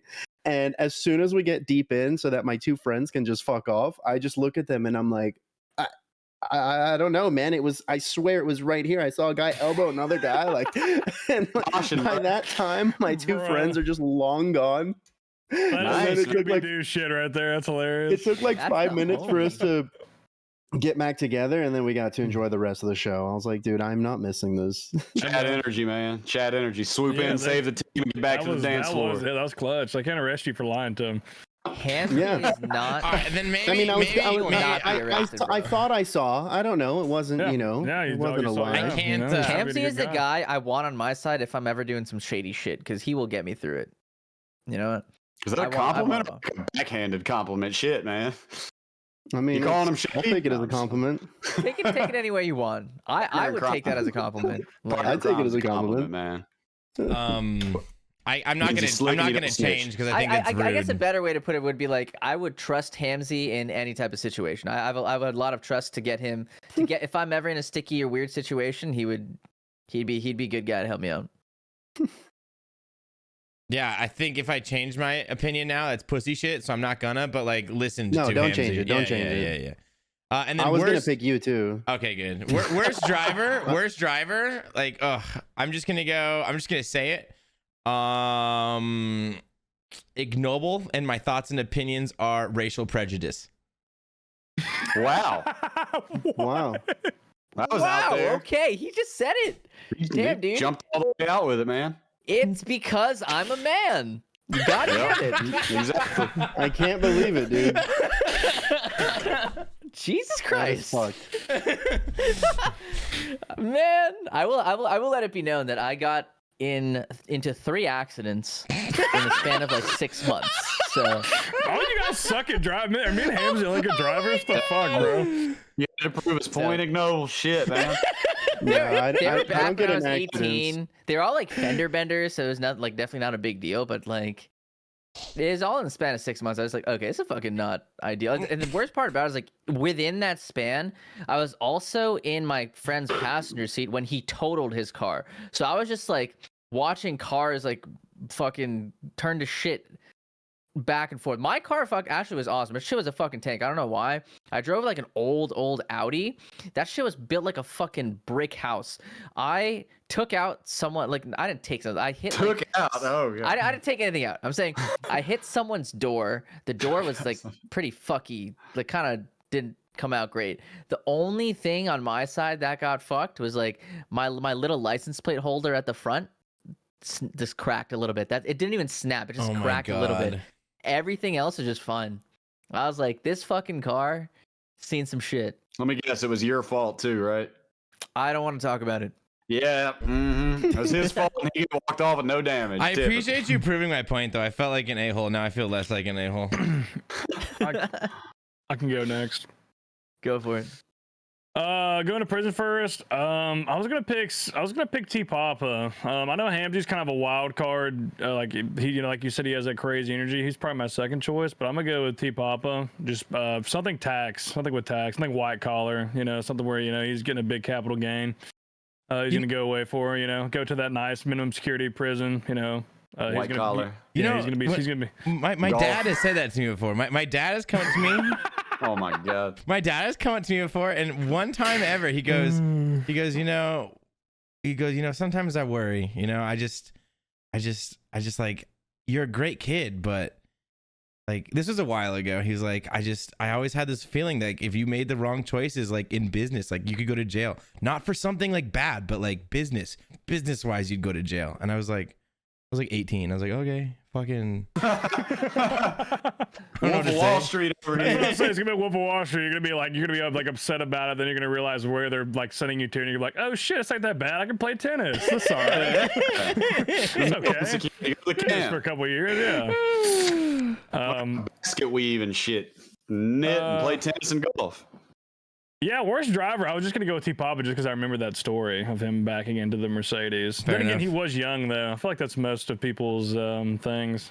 I haven't had an accident in I don't even know how long, years. I was gonna if be that offended counts. if someone picked me for driver just because I've been to 2 driving schools and helped teach them. So You I'm don't gonna be strike mad. me as a bad driver personally. You strike me like you'd probably be a really good driver. You should I can whip you it. should see him when he's drunk. He's really good at it. See him after a Get this couple man beers. another drink, bro. Holy. Go ahead, Ignoble. Okay. My turn? All right. I would actually, oh man. I thought about Hamzy as well, but honestly, as I said, Hamzy just seems like he just knows what he's doing. Like I like he's a guy, even if he might be inebriated, but he's the guy who's always he's still in control. He's not a guy who's lost control of his motor skills or his brain cells. Well, maybe he never had brain cells, but it's like it's You can't lose control of them if you never had them. easy. I would say T Papa, and I would 100% agree. White collar crime. T Papa's gonna like. Man. He's gonna forget to file his taxes, take like all of it and be like, oh man, look at that. Oh guys, I'm paying for the entire base team's next Michelin star trip. I'm like, okay, sure, why not? Hell yeah. All right. Doesn't do that to W2s. White collar, but gave back. I'll take the Robin Hood vibe. Let's fucking go, dude. Like, I'm down. Fuck taxes. Yeah. Take my homies to dinner. No, hell yeah. I'll take it, man. Yeah, I was gonna say T Papa as well, but my reasoning was gonna be drugs at an airport. Damn. Honestly, yeah, I can see that too. TSA He's gonna bust down forget on that you. one pocket that he had in his Dude, you wanna backpack. know something T-Papa, crazy? please, all I'm gonna say is completely unrelated to what Hamzy just said. When we meet up together at Tennessee next week, please like double bag it in some socks so they don't smell anything. Please. That's all I'm gonna say. Please. Dude, I've taken weed out of the country and back into the country twice. Hey, Feds, how you doing? How's my personal federal agent doing today? Like, I've taken edibles twice. Is that not insane? Like, the borders are dog shit, dude. Like, so bad. Dude, I took weed to Syria Bro, what? by accident. Isn't By that like a death accident, sentence, dude. man? Jesus. Dude, no, it was I was 15 years old too. So when I was 15, one of my because dude, back then, bro, you're buying like 1G at a time, dude. You know, you're buying $20 grams, like that's it. Like you never have more than a gram. So what my go-to case, I used to wear contacts, and I would have a contact case where I would keep my weed in. And I'm all the way in Syria visiting family. And I look through my backpack and I pull out one of my contacts cases to put in some contacts, and I look at, and there's just a bunch of weed inside. Oh my god, bro. That's like really bad, right? I had no idea. Is that no, like it's a bad. death sentence Very bad. country? Like literally Not death sentence, but like dude, for your age, definitely. it's But fucking jail time for one of those ones that sure. Steve-O, you remember Steve-O smuggled someone to a country and they literally wanted to give him the death sentence for it. Like it was a, Oh yeah. it was a country Syria. that had like a 20 I years, don't know what country it bro. was. Jesus. We just My 20 God. years in Syria, dude. Holy fuck, bro! That's capital fucking crime, capital punishment there for that. I would shit. have, That's and crazy. that was like before the Civil War broke out and everything. Like I would have still just been there. Like I'd still be there Christ, now. dude. I think you might have died in one of those prisons. To be fair with you, but actually, you know what? You would have made it. You would have. Of anybody here, you probably have the best chance of making it through a Syrian prison. You probably would make it out on the other end. Yeah, I would do my I think you're- best. probably. God damn. Hamzy, did you go or no? I don't think you did go. Did you? Basically, No, I everybody said- I picked said T-Papa. T-Papa. He just said T-Papa. Yeah, Everybody okay. picked T-Papa. I'm a Yeah. bad We're sorry, driver T-Papa. and I'm going to It's okay. jail, and they weren't even mutually exclusive. There was different reasons for both. So Can we? Before I forget, can we ask the question? yeah, who Yes, wants to do it? sir. It's all you, Seth. It's Seth today. Oh, dude, I brought it up. That's fun. All right, Josh, we ask every guest this question. For this question, we're going to imagine that you're a single man, you don't have a wife. So it's more of a vibe thing anyway. I don't really think it's sexual. Maybe a little physical aspect here, but there's a hypothetical person on their hands and knees, okay? Okay. And you have to Eiffel Tower that hypothetical person with one of us in this call.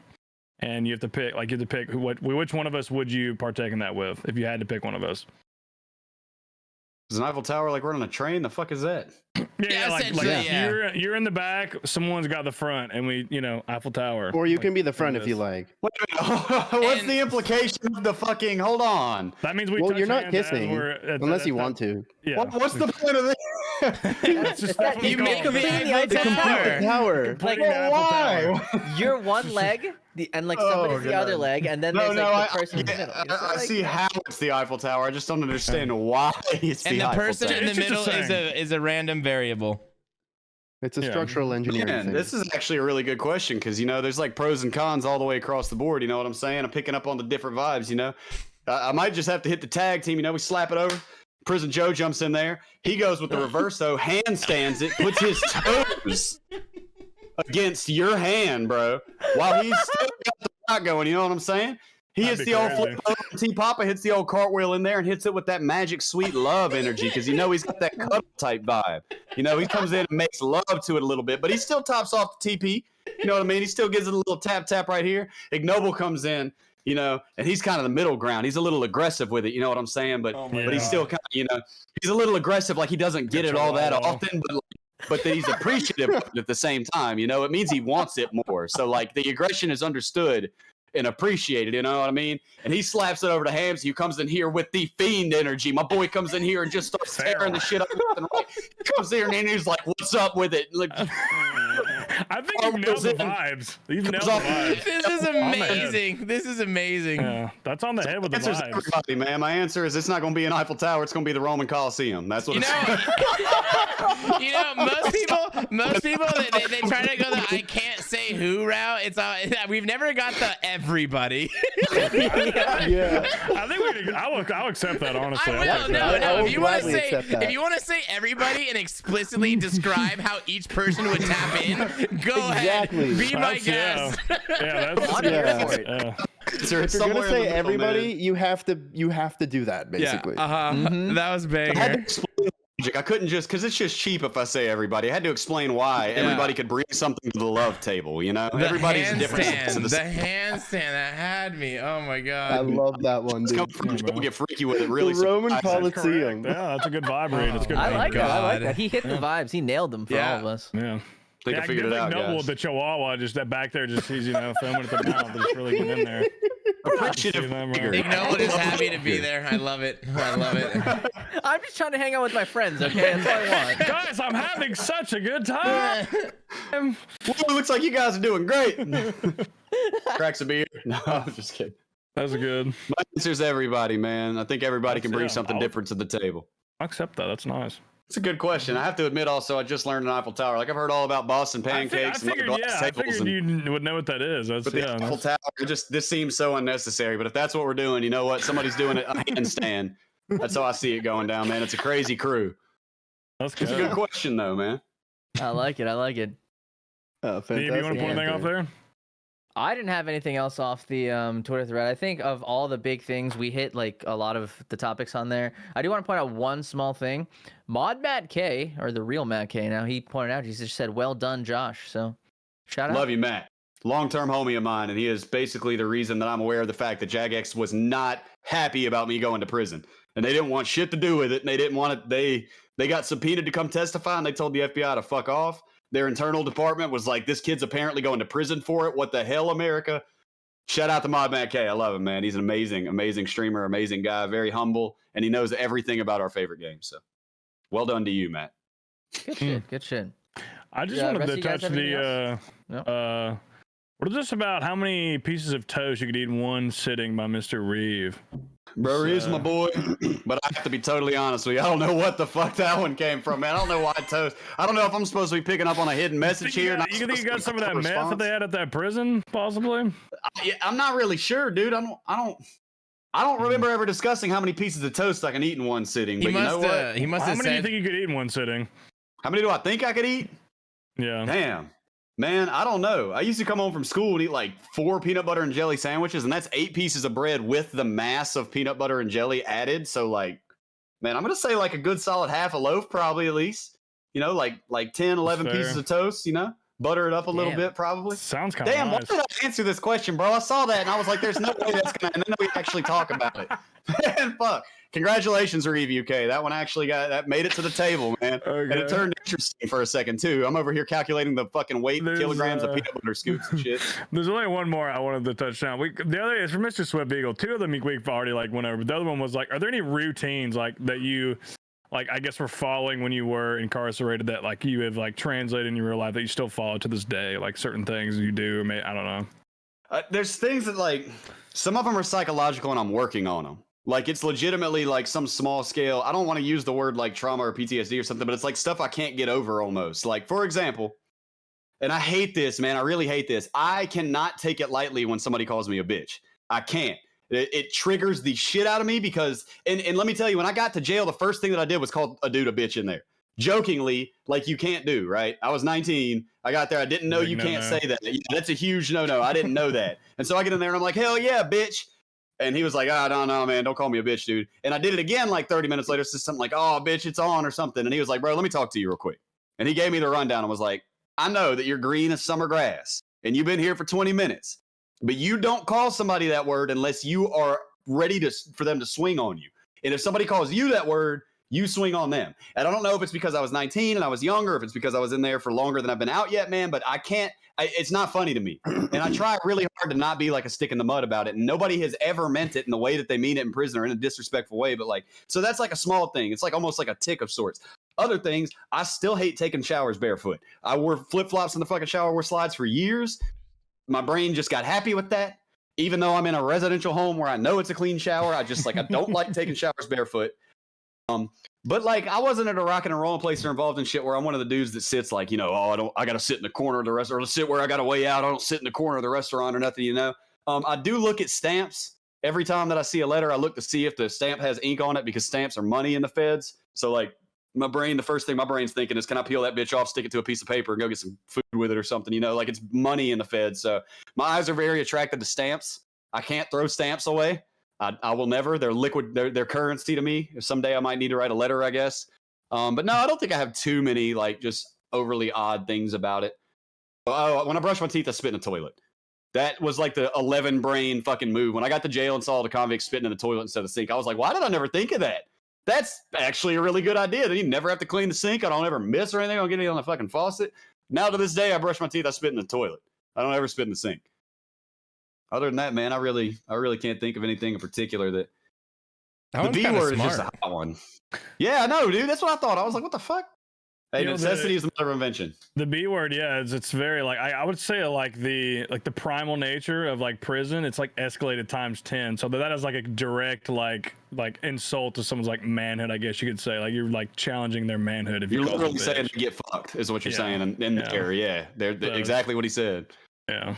It's a direct, you have to, it's a hot word. You have to do something. In general, nothing feminine. No bitch, pussy, pansy, girl, anything like that. You don't call them anything feminine at all, or else you're liable to get. And if they do that, the only people that are willing to accept those terms are the ones who are, in fact, getting pounded and open about it. You get what I'm saying? That's the term is literal in prison. It means you get fucked. So if you're not getting fucked and somebody says that to you, then you have to fight them, for assassinating your character, I guess. It's just really ignorant prison rules, man, that it's burned into my head. And I can't take the word lightly anymore. And I really hate that. It's just a stupid, goofy ass word, man. It shouldn't have any kind of power on me like that, But if a friend of mine says it to me, one time I accidentally popped off at the mouth when a friend of mine said it.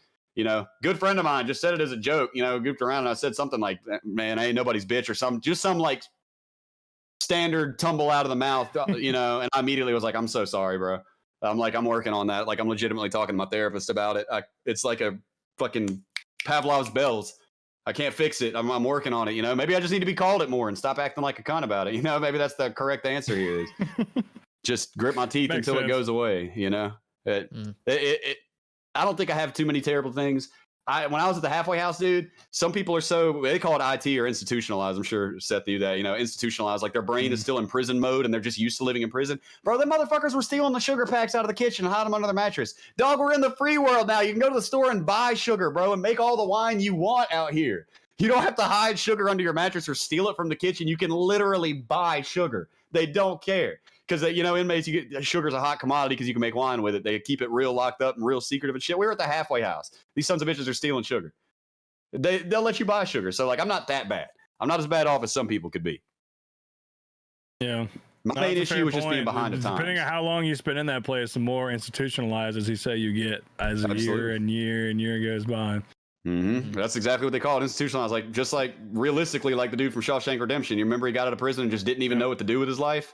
That's kind of real. That really does happen. Dudes just only know how to operate in that environment, And that's kind of almost the scary part about me going back, man, is that I knew jail at that point way better than I knew the free world. I knew how to operate and navigate in prison better than I knew how to operate out here. I didn't really know how to connect with people, bro. Everybody my age is talking about Fortnite and Overwatch and all this stuff that I didn't know shit about.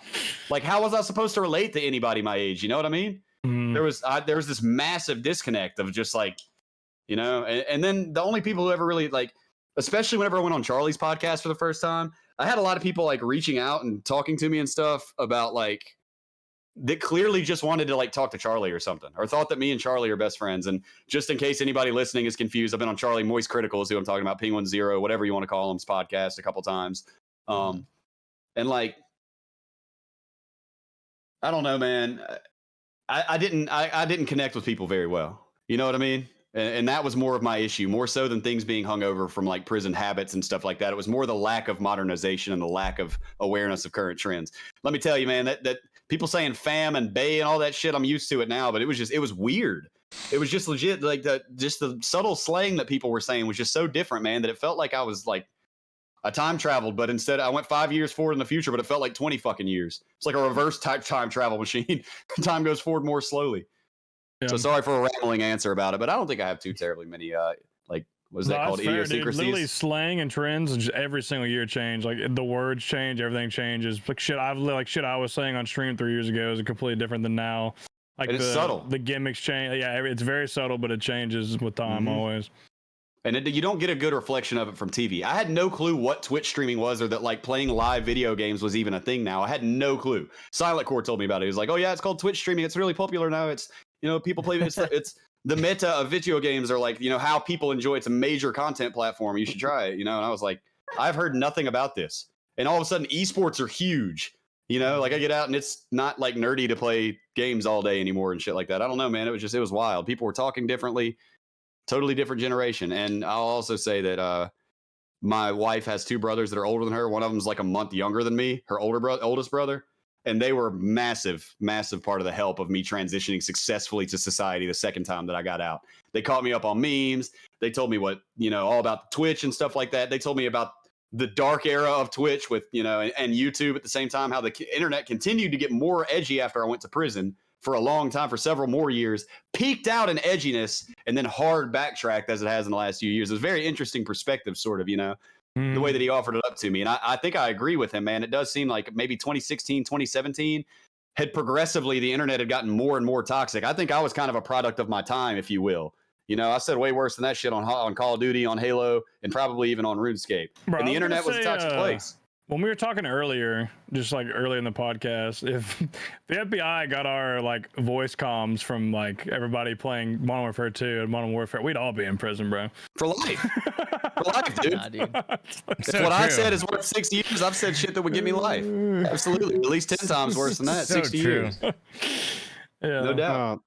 I know we also touched on it a little bit earlier, like when you got out and your first experience getting back into logging back into RuneScape. Were you was that kind of like a nostalgic comfort that like put you back in that kind of place you were mentally before going in, or did you look at the game as kind of like, whoa, this is totally different from what I remember? No, it was more of a fresh start for me, man. I was really considering old school to be like a new old adventure, if you will. I was like fully embracing this as a completely new, because I never had any animosity towards the game or towards Jagex. People are always like, I can't believe you still play that game. Like, the game didn't do shit wrong. Jagex got a report that said that I was about to do something horrible, and they passed it on to the cops to make sure nothing bad happened. That's as far as it went with them.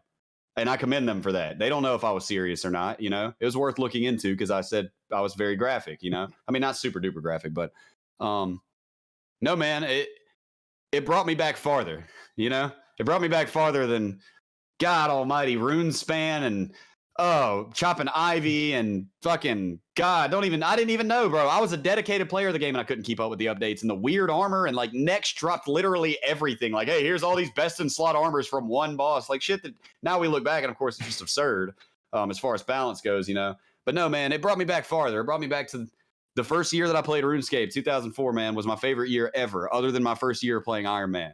Best golden year ever. I didn't even know how to gain XP. I remember asking the son of a bitch, how did you get to level 21? And he said, fighting. I said, fighting what? And he said, everything. And I was like, this game is nuts, bro. This is intense as fuck.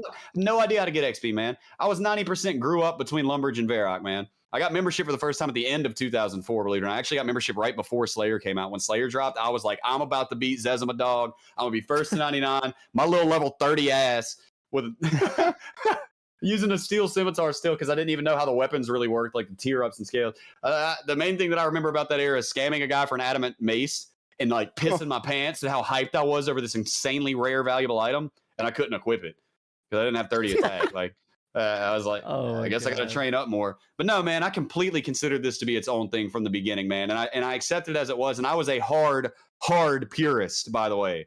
when I started old school RuneScape. I was one of those guys. When I came back, I was like, yo, I'm never going to Zaya. You can ask my whole clan chat. I didn't go to Zaya for my first year of playing. Like, I was like, fuck that easy scape, RS3 noise, man. It's every single thing that I said I was doing. Somebody said the best way to do that is on Zaya. And it pissed me off. It made me mad. Like, they were like, I was like, okay, I want to do team. They're like, oh, go to fruit stalls over here. You know, I don't want to do this. Oh, you got to do this on Zaya and blah, blah, blah. And do this favor. And I was just like, this sucks, dude. The entire new continent is meta as fuck. And I was really, really against it. And I hated new content for the most part.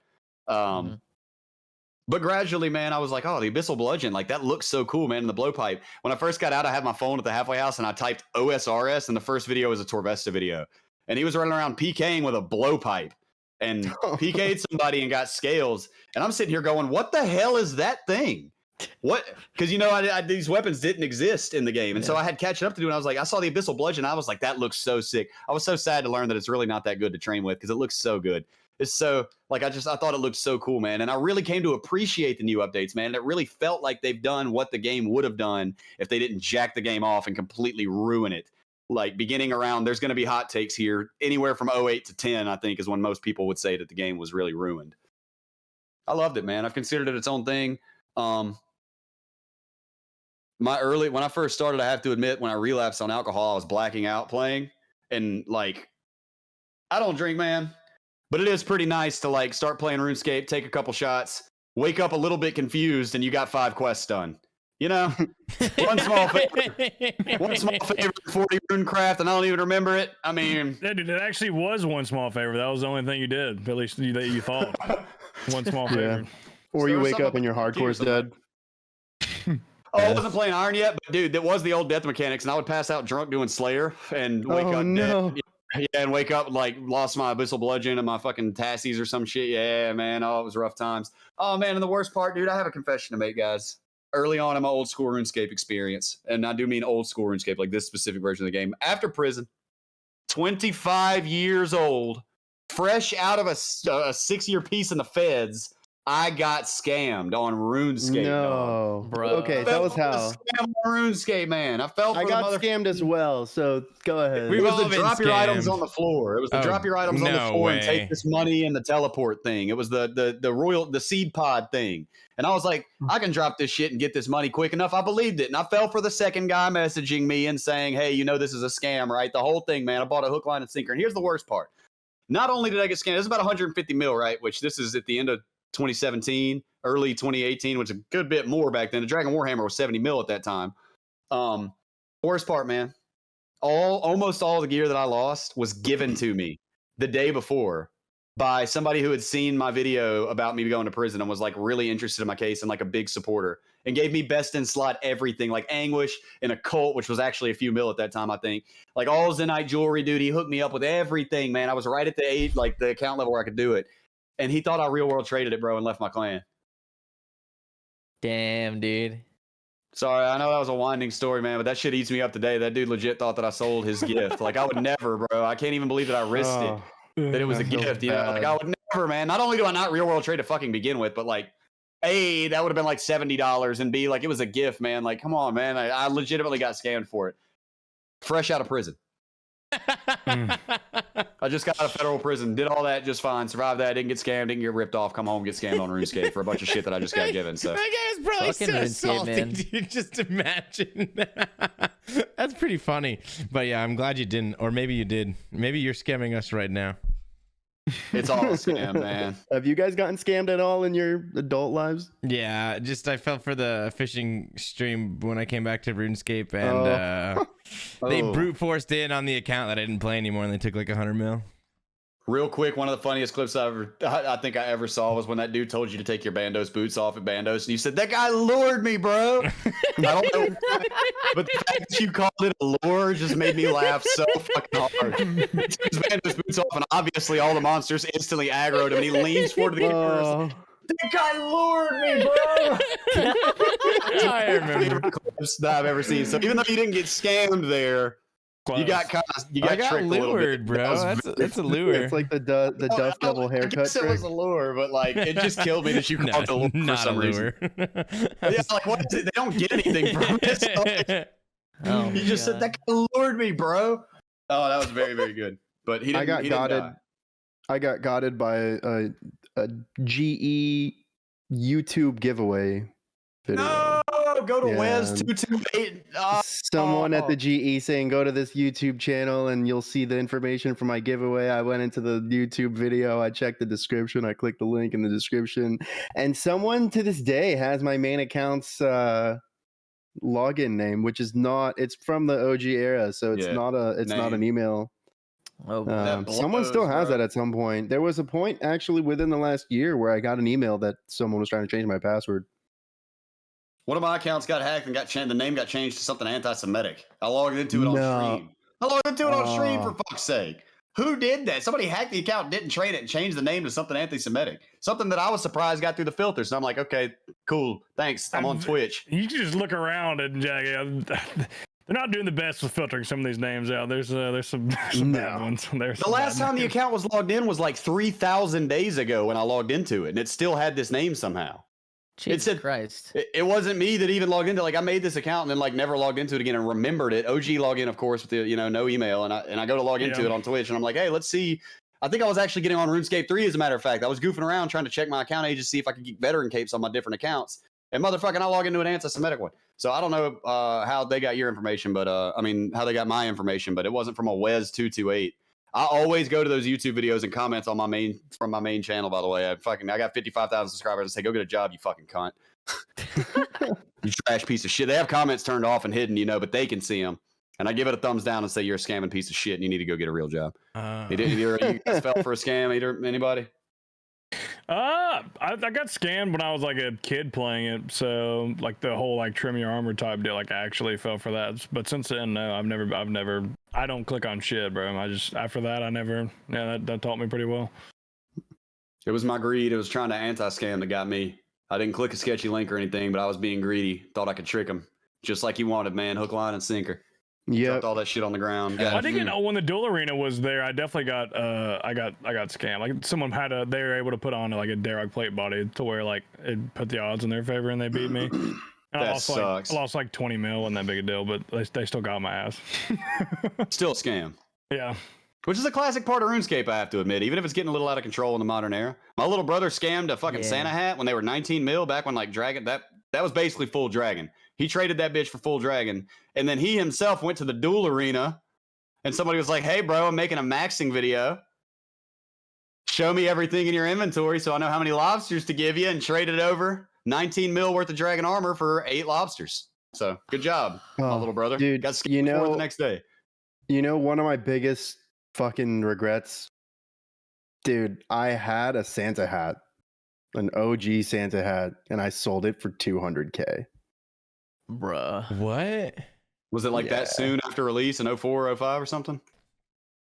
I mean, dude, at the time, Santa hats were actually like that, like was how much they were. Right, that was the current. Ouch, man. I mean, I probably sold it for a little bit less than, but like, dude, it was like within the year they went up to like 10 mil, which at the time was like ridiculous. That was an unfathomable amount of wealth to me. Oh yeah, no, this was like World 1 Varrock, West Bank, like class. Everyone trading each other. I used to rock the Santa hat and the black gold trim armor. I was under the impression $200K. That's a sick drip too, man. Damn. That was my drip, dude. Drip. Yeah. That's an OG. That's a good. Why don't I drip. just sell it? Yeah. That was sick. I was under the impression in that era that you could buy literally anything in the game if you had 100K. And I had a really, really good friend of mine that I'd met in free to play like a week after I started playing RuneScape. Twitch found him for me a few months ago. Believe it or not, my oldest RuneScape friend. It's like a RuneScape player's dream come true. You one of your OG homies, I actually found him. But anyways, he grinded his ass off in free to play before we got members and saved up a cash stack of 117K. And he showed it to me in that trade window. Boy, my teeth almost fell out of my mouth. I was like, hey man, let's play the trust game. Hey bro, let's play the trust game. Like I thought that was like max cash. The 117K. This is before they had the white shit, like the white lettering whenever it changes. So it just was like yellow and it said K. And I was like, yo, that's once it starts saying the K, and you're like, whoa. I was like, oh my God, it actually says K on it. Like, that's insane. He's got 100,000 gold coins, bro. I kill Hydra once now on my Iron Man and get 100,000 coins, But at that time, I tried so hard to scam him, bro. I was begging that dude to let me get that money. I was like, bro, just trust me, man. I'm gonna trade it right back. Are we really friends or not, dude? I was like 11, or 12, and thank God that he didn't. I'm really glad he didn't, because he ended up being my like years long homie. He even killed Elvarg for me the first time. He logged onto my account and killed Elvarg for me because I was terrified. Like, he turned out to be like a long-term OG homie that I was friends with for years and years and years and years. And when I said his RuneScape name the other day on stream, it was months ago now, actually. And sure enough, one of my viewers went and found his fucking eBay with his RuneScape name, sent him a message with my Twitch, and he comes in there 5 minutes later and he's like, Josh? And I'm like, Dave, there is no fucking way he even has the same Twitch name. What is this? That's actually crazy. My viewers found him, dude, and we just started catching up. He was like, what the fuck? We were friends on MySpace, bro. This is insane. You also just unlocked a memory for me. When I was a kid, I used to go on eBay and look at all the RuneScape accounts that were for sale, and they would show their banks, and I would just like look at these banks in awe of like all the cash stacks and like every party hat and Santa hat, and like these were RuneScape accounts for sale. I never was able to buy one, but were those all private servers? Free RuneScape account? Hell yeah, they were private servers, man. For sure. I was just like looking at the pictures of the banks. People did. It was not have Mopar that shit in the Skate. main game. Absolutely. Nah. Even Zezima, I don't think had a party hat set there for a while. Nah, man. Let alone like 10 stacks of them or whatever they have in those 100 of each and shit like that. It's private. What was servers. it, like firecrackers and like fucking Halloween masks, the bunny ears, the I side. had I had the red Halloween mask. That was the one that I had for a long time. Yeah, I had a Santa hat for a long time that I sold. After the EOC update, I played for a while after the EOC update, and then eventually I just was not enjoying it, and I sold everything. Came on over to old school. Yep. You left the dark side. Yep. I'm just kidding. Any RuneScape 3 players that are listening?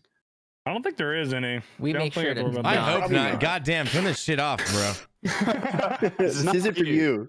Privilege revoked. Opinion revoked. You want to do the Twitter workshop? Yeah, I'm ready. I'm fucking zoning right now. I got heat. Fucking so tired. I got heat. I got a couple good ones. I got one good one. I still think, Seth, you should be retweeting the other thing that you had. Well, that photo that I showed you guys, what should I retweet? Should I say this image stays true till today, or should I say like corruption POV, or like what should I like say? Just gonna leave this here again. Say something like just gonna leave this here this again. That's something about like this aged well, or I like that. This aged fantastically. Can I tell you my other one real quick? One of you can take. I feel like it'd be funny if Josh took this one too. It is like we're at the end of the taxes, right? The tweet would be, bro, tax returns are so easy to get money back if you just commit fraud. I feel like that's a tasteful, it's a tasteful tweet for now. All right, I think I can do that one. Let's see here, bro. I got. His tax returns are so easy to get money back if you just commit fraud. So easy to get money back if don't you send just it yet though. Wait till everybody's ready to send it. Yeah, we all sent it at the same time. All right, I got my Twitter finger is loaded, bro. I got my finger on the Twitter trigger finger. Damn. I got It's typed up. Girls don't want flowers. They want their enemies' RuneScape accounts banned. Oh, that is fire. Holy shit. That is so good. That's icy, man. That's a banger. That's a banger. Damn. Fuck. Yeah, that's a good one. It's better than what I originally had. It's better than, I think the other one might not be good, but it was girls who run death matching CC's got the best pussy. I'm not tweeting that one. Holy shit. Somebody should tweet that. T-Papa, you should tweet that. I'm deleting that one out of the drafts. That's a banger. Dude, that is damn. So it was good. already in the drafts and everything. I don't have a tweet this week, so I kind of want to steal something. This should take that one, or the other one I have was not leaving TwitchCon Las Vegas until I win my Queen Stella's GP back or something like that. I forgot how it was worded. I just want to win my money back. Something like that. Oh my god, dude! It's pretty funny. I don't need this hot take. I'm just gonna put this aged well. That's a good topic. I like that this aged well. That's clean. Yeah, I'm gonna do that. Relevant. Yeah. T-Papa, what you got? Jerking off costs nothing. Call that free O. Oh my god, man. Bro, it took me like 10 seconds. I was like, free O, what the fuck are you talking about? Oh, I get it, dude. Well, you have to do it now. Yeah, oh, no, That's I'm fucking sending this fire, one dude. for sure. Yeah, I'm Sure. sending this Bro, one for sure. are all of our tweets on the same topic right now? Except for Josh. Josh is just committing Yeah, tax except for fraud. Josh. He's just committing tax fraud. I'm about to get audited. But I do have a question. So like when I put it, I think it's reversed for you guys, huh? Is it reversed? No. No. No, we got it. Okay, Jerking- so- I see it correct. So do I put a hashtag free O or do I uncapitalize free O or You can do call that hashtag free O. I like that. Call that hashtag Frio. and Don't capitalize the whole thing, like just like capital F and Capitalize it, capital fin- O. Oh yeah. Good Oh, call. Good yeah. call.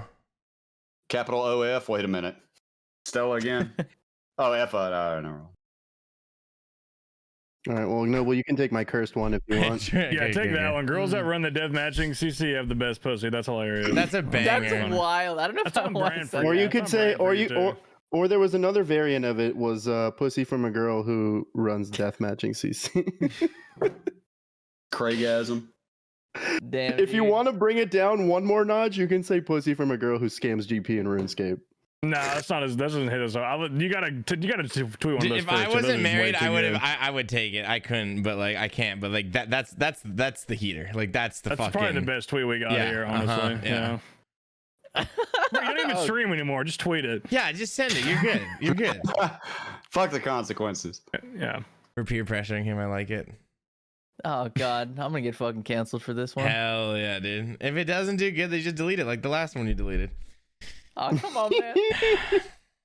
All right, are we ready to send? I'm ready. Mine's easy. I dodged a bullet with this one. Send it, boy. 2 tweeted. Good luck. Send Tweet. it. She Bro, tax sent. returns are so easy to get money back if you just commit fraud. As we speak, there's a guy in a room somewhere going, blue team go, blue team go. We got him. We got him, boys. Move in, move in. All of a sudden, my wall, just a I think Kool-Aid mine guy comes through sent. my I don't fucking wall. know. Oh, Wait, did mine bro. send or no? I don't see it on my thing. Oh wait, never It mind. did. That's why. It did. It did. All right. Jerking off cause I another. see Come all in. 4 of them. I'm gonna drop a like right there. Yeah, you got to gas the homies' tweets up for sure. These are Oh, bangers, man. you guys. Oh, These are here's the really Jake good. Yeah, these are heaters. These are actually kind of fire. Ain't gonna lie. Hold on, Josh. Where's yours? Oh shit. Hold on. Hell, I don't know. The only one that actually got recommended to me so far was Oh, man. T-Poppers. Phew. But I'm That's a looking. fucking podcast. I'm fucking. I'm mentally drained. That's all I know is good. All right. We calling it Oh, here, man. boys? I think so. Josh, any closing statements? Anything you want to plug? Anything you want to say? Twitch.tv/JPillault. You'll find me at least 5 days a week, sometimes 6. Currently working on a YouTube series on my channel, The RS Felon, about the gods of RuneScape. I've already done Guthix. Believe it or not, the story is anime level. Guthix has a crazy story. Working on Sarah Dolman right now. And my main channel is Josh Pillault. That's where I tell prison stories. I've been inactive there for quite a few months now because I've had a strange living situation going on. But I'll be back with more prison content. And I also intend to branch into government corruption within about 2 or 3 months. So check out the stuff, check out the Twitch, and make sure you're watching these guys too. Thank you, FBI.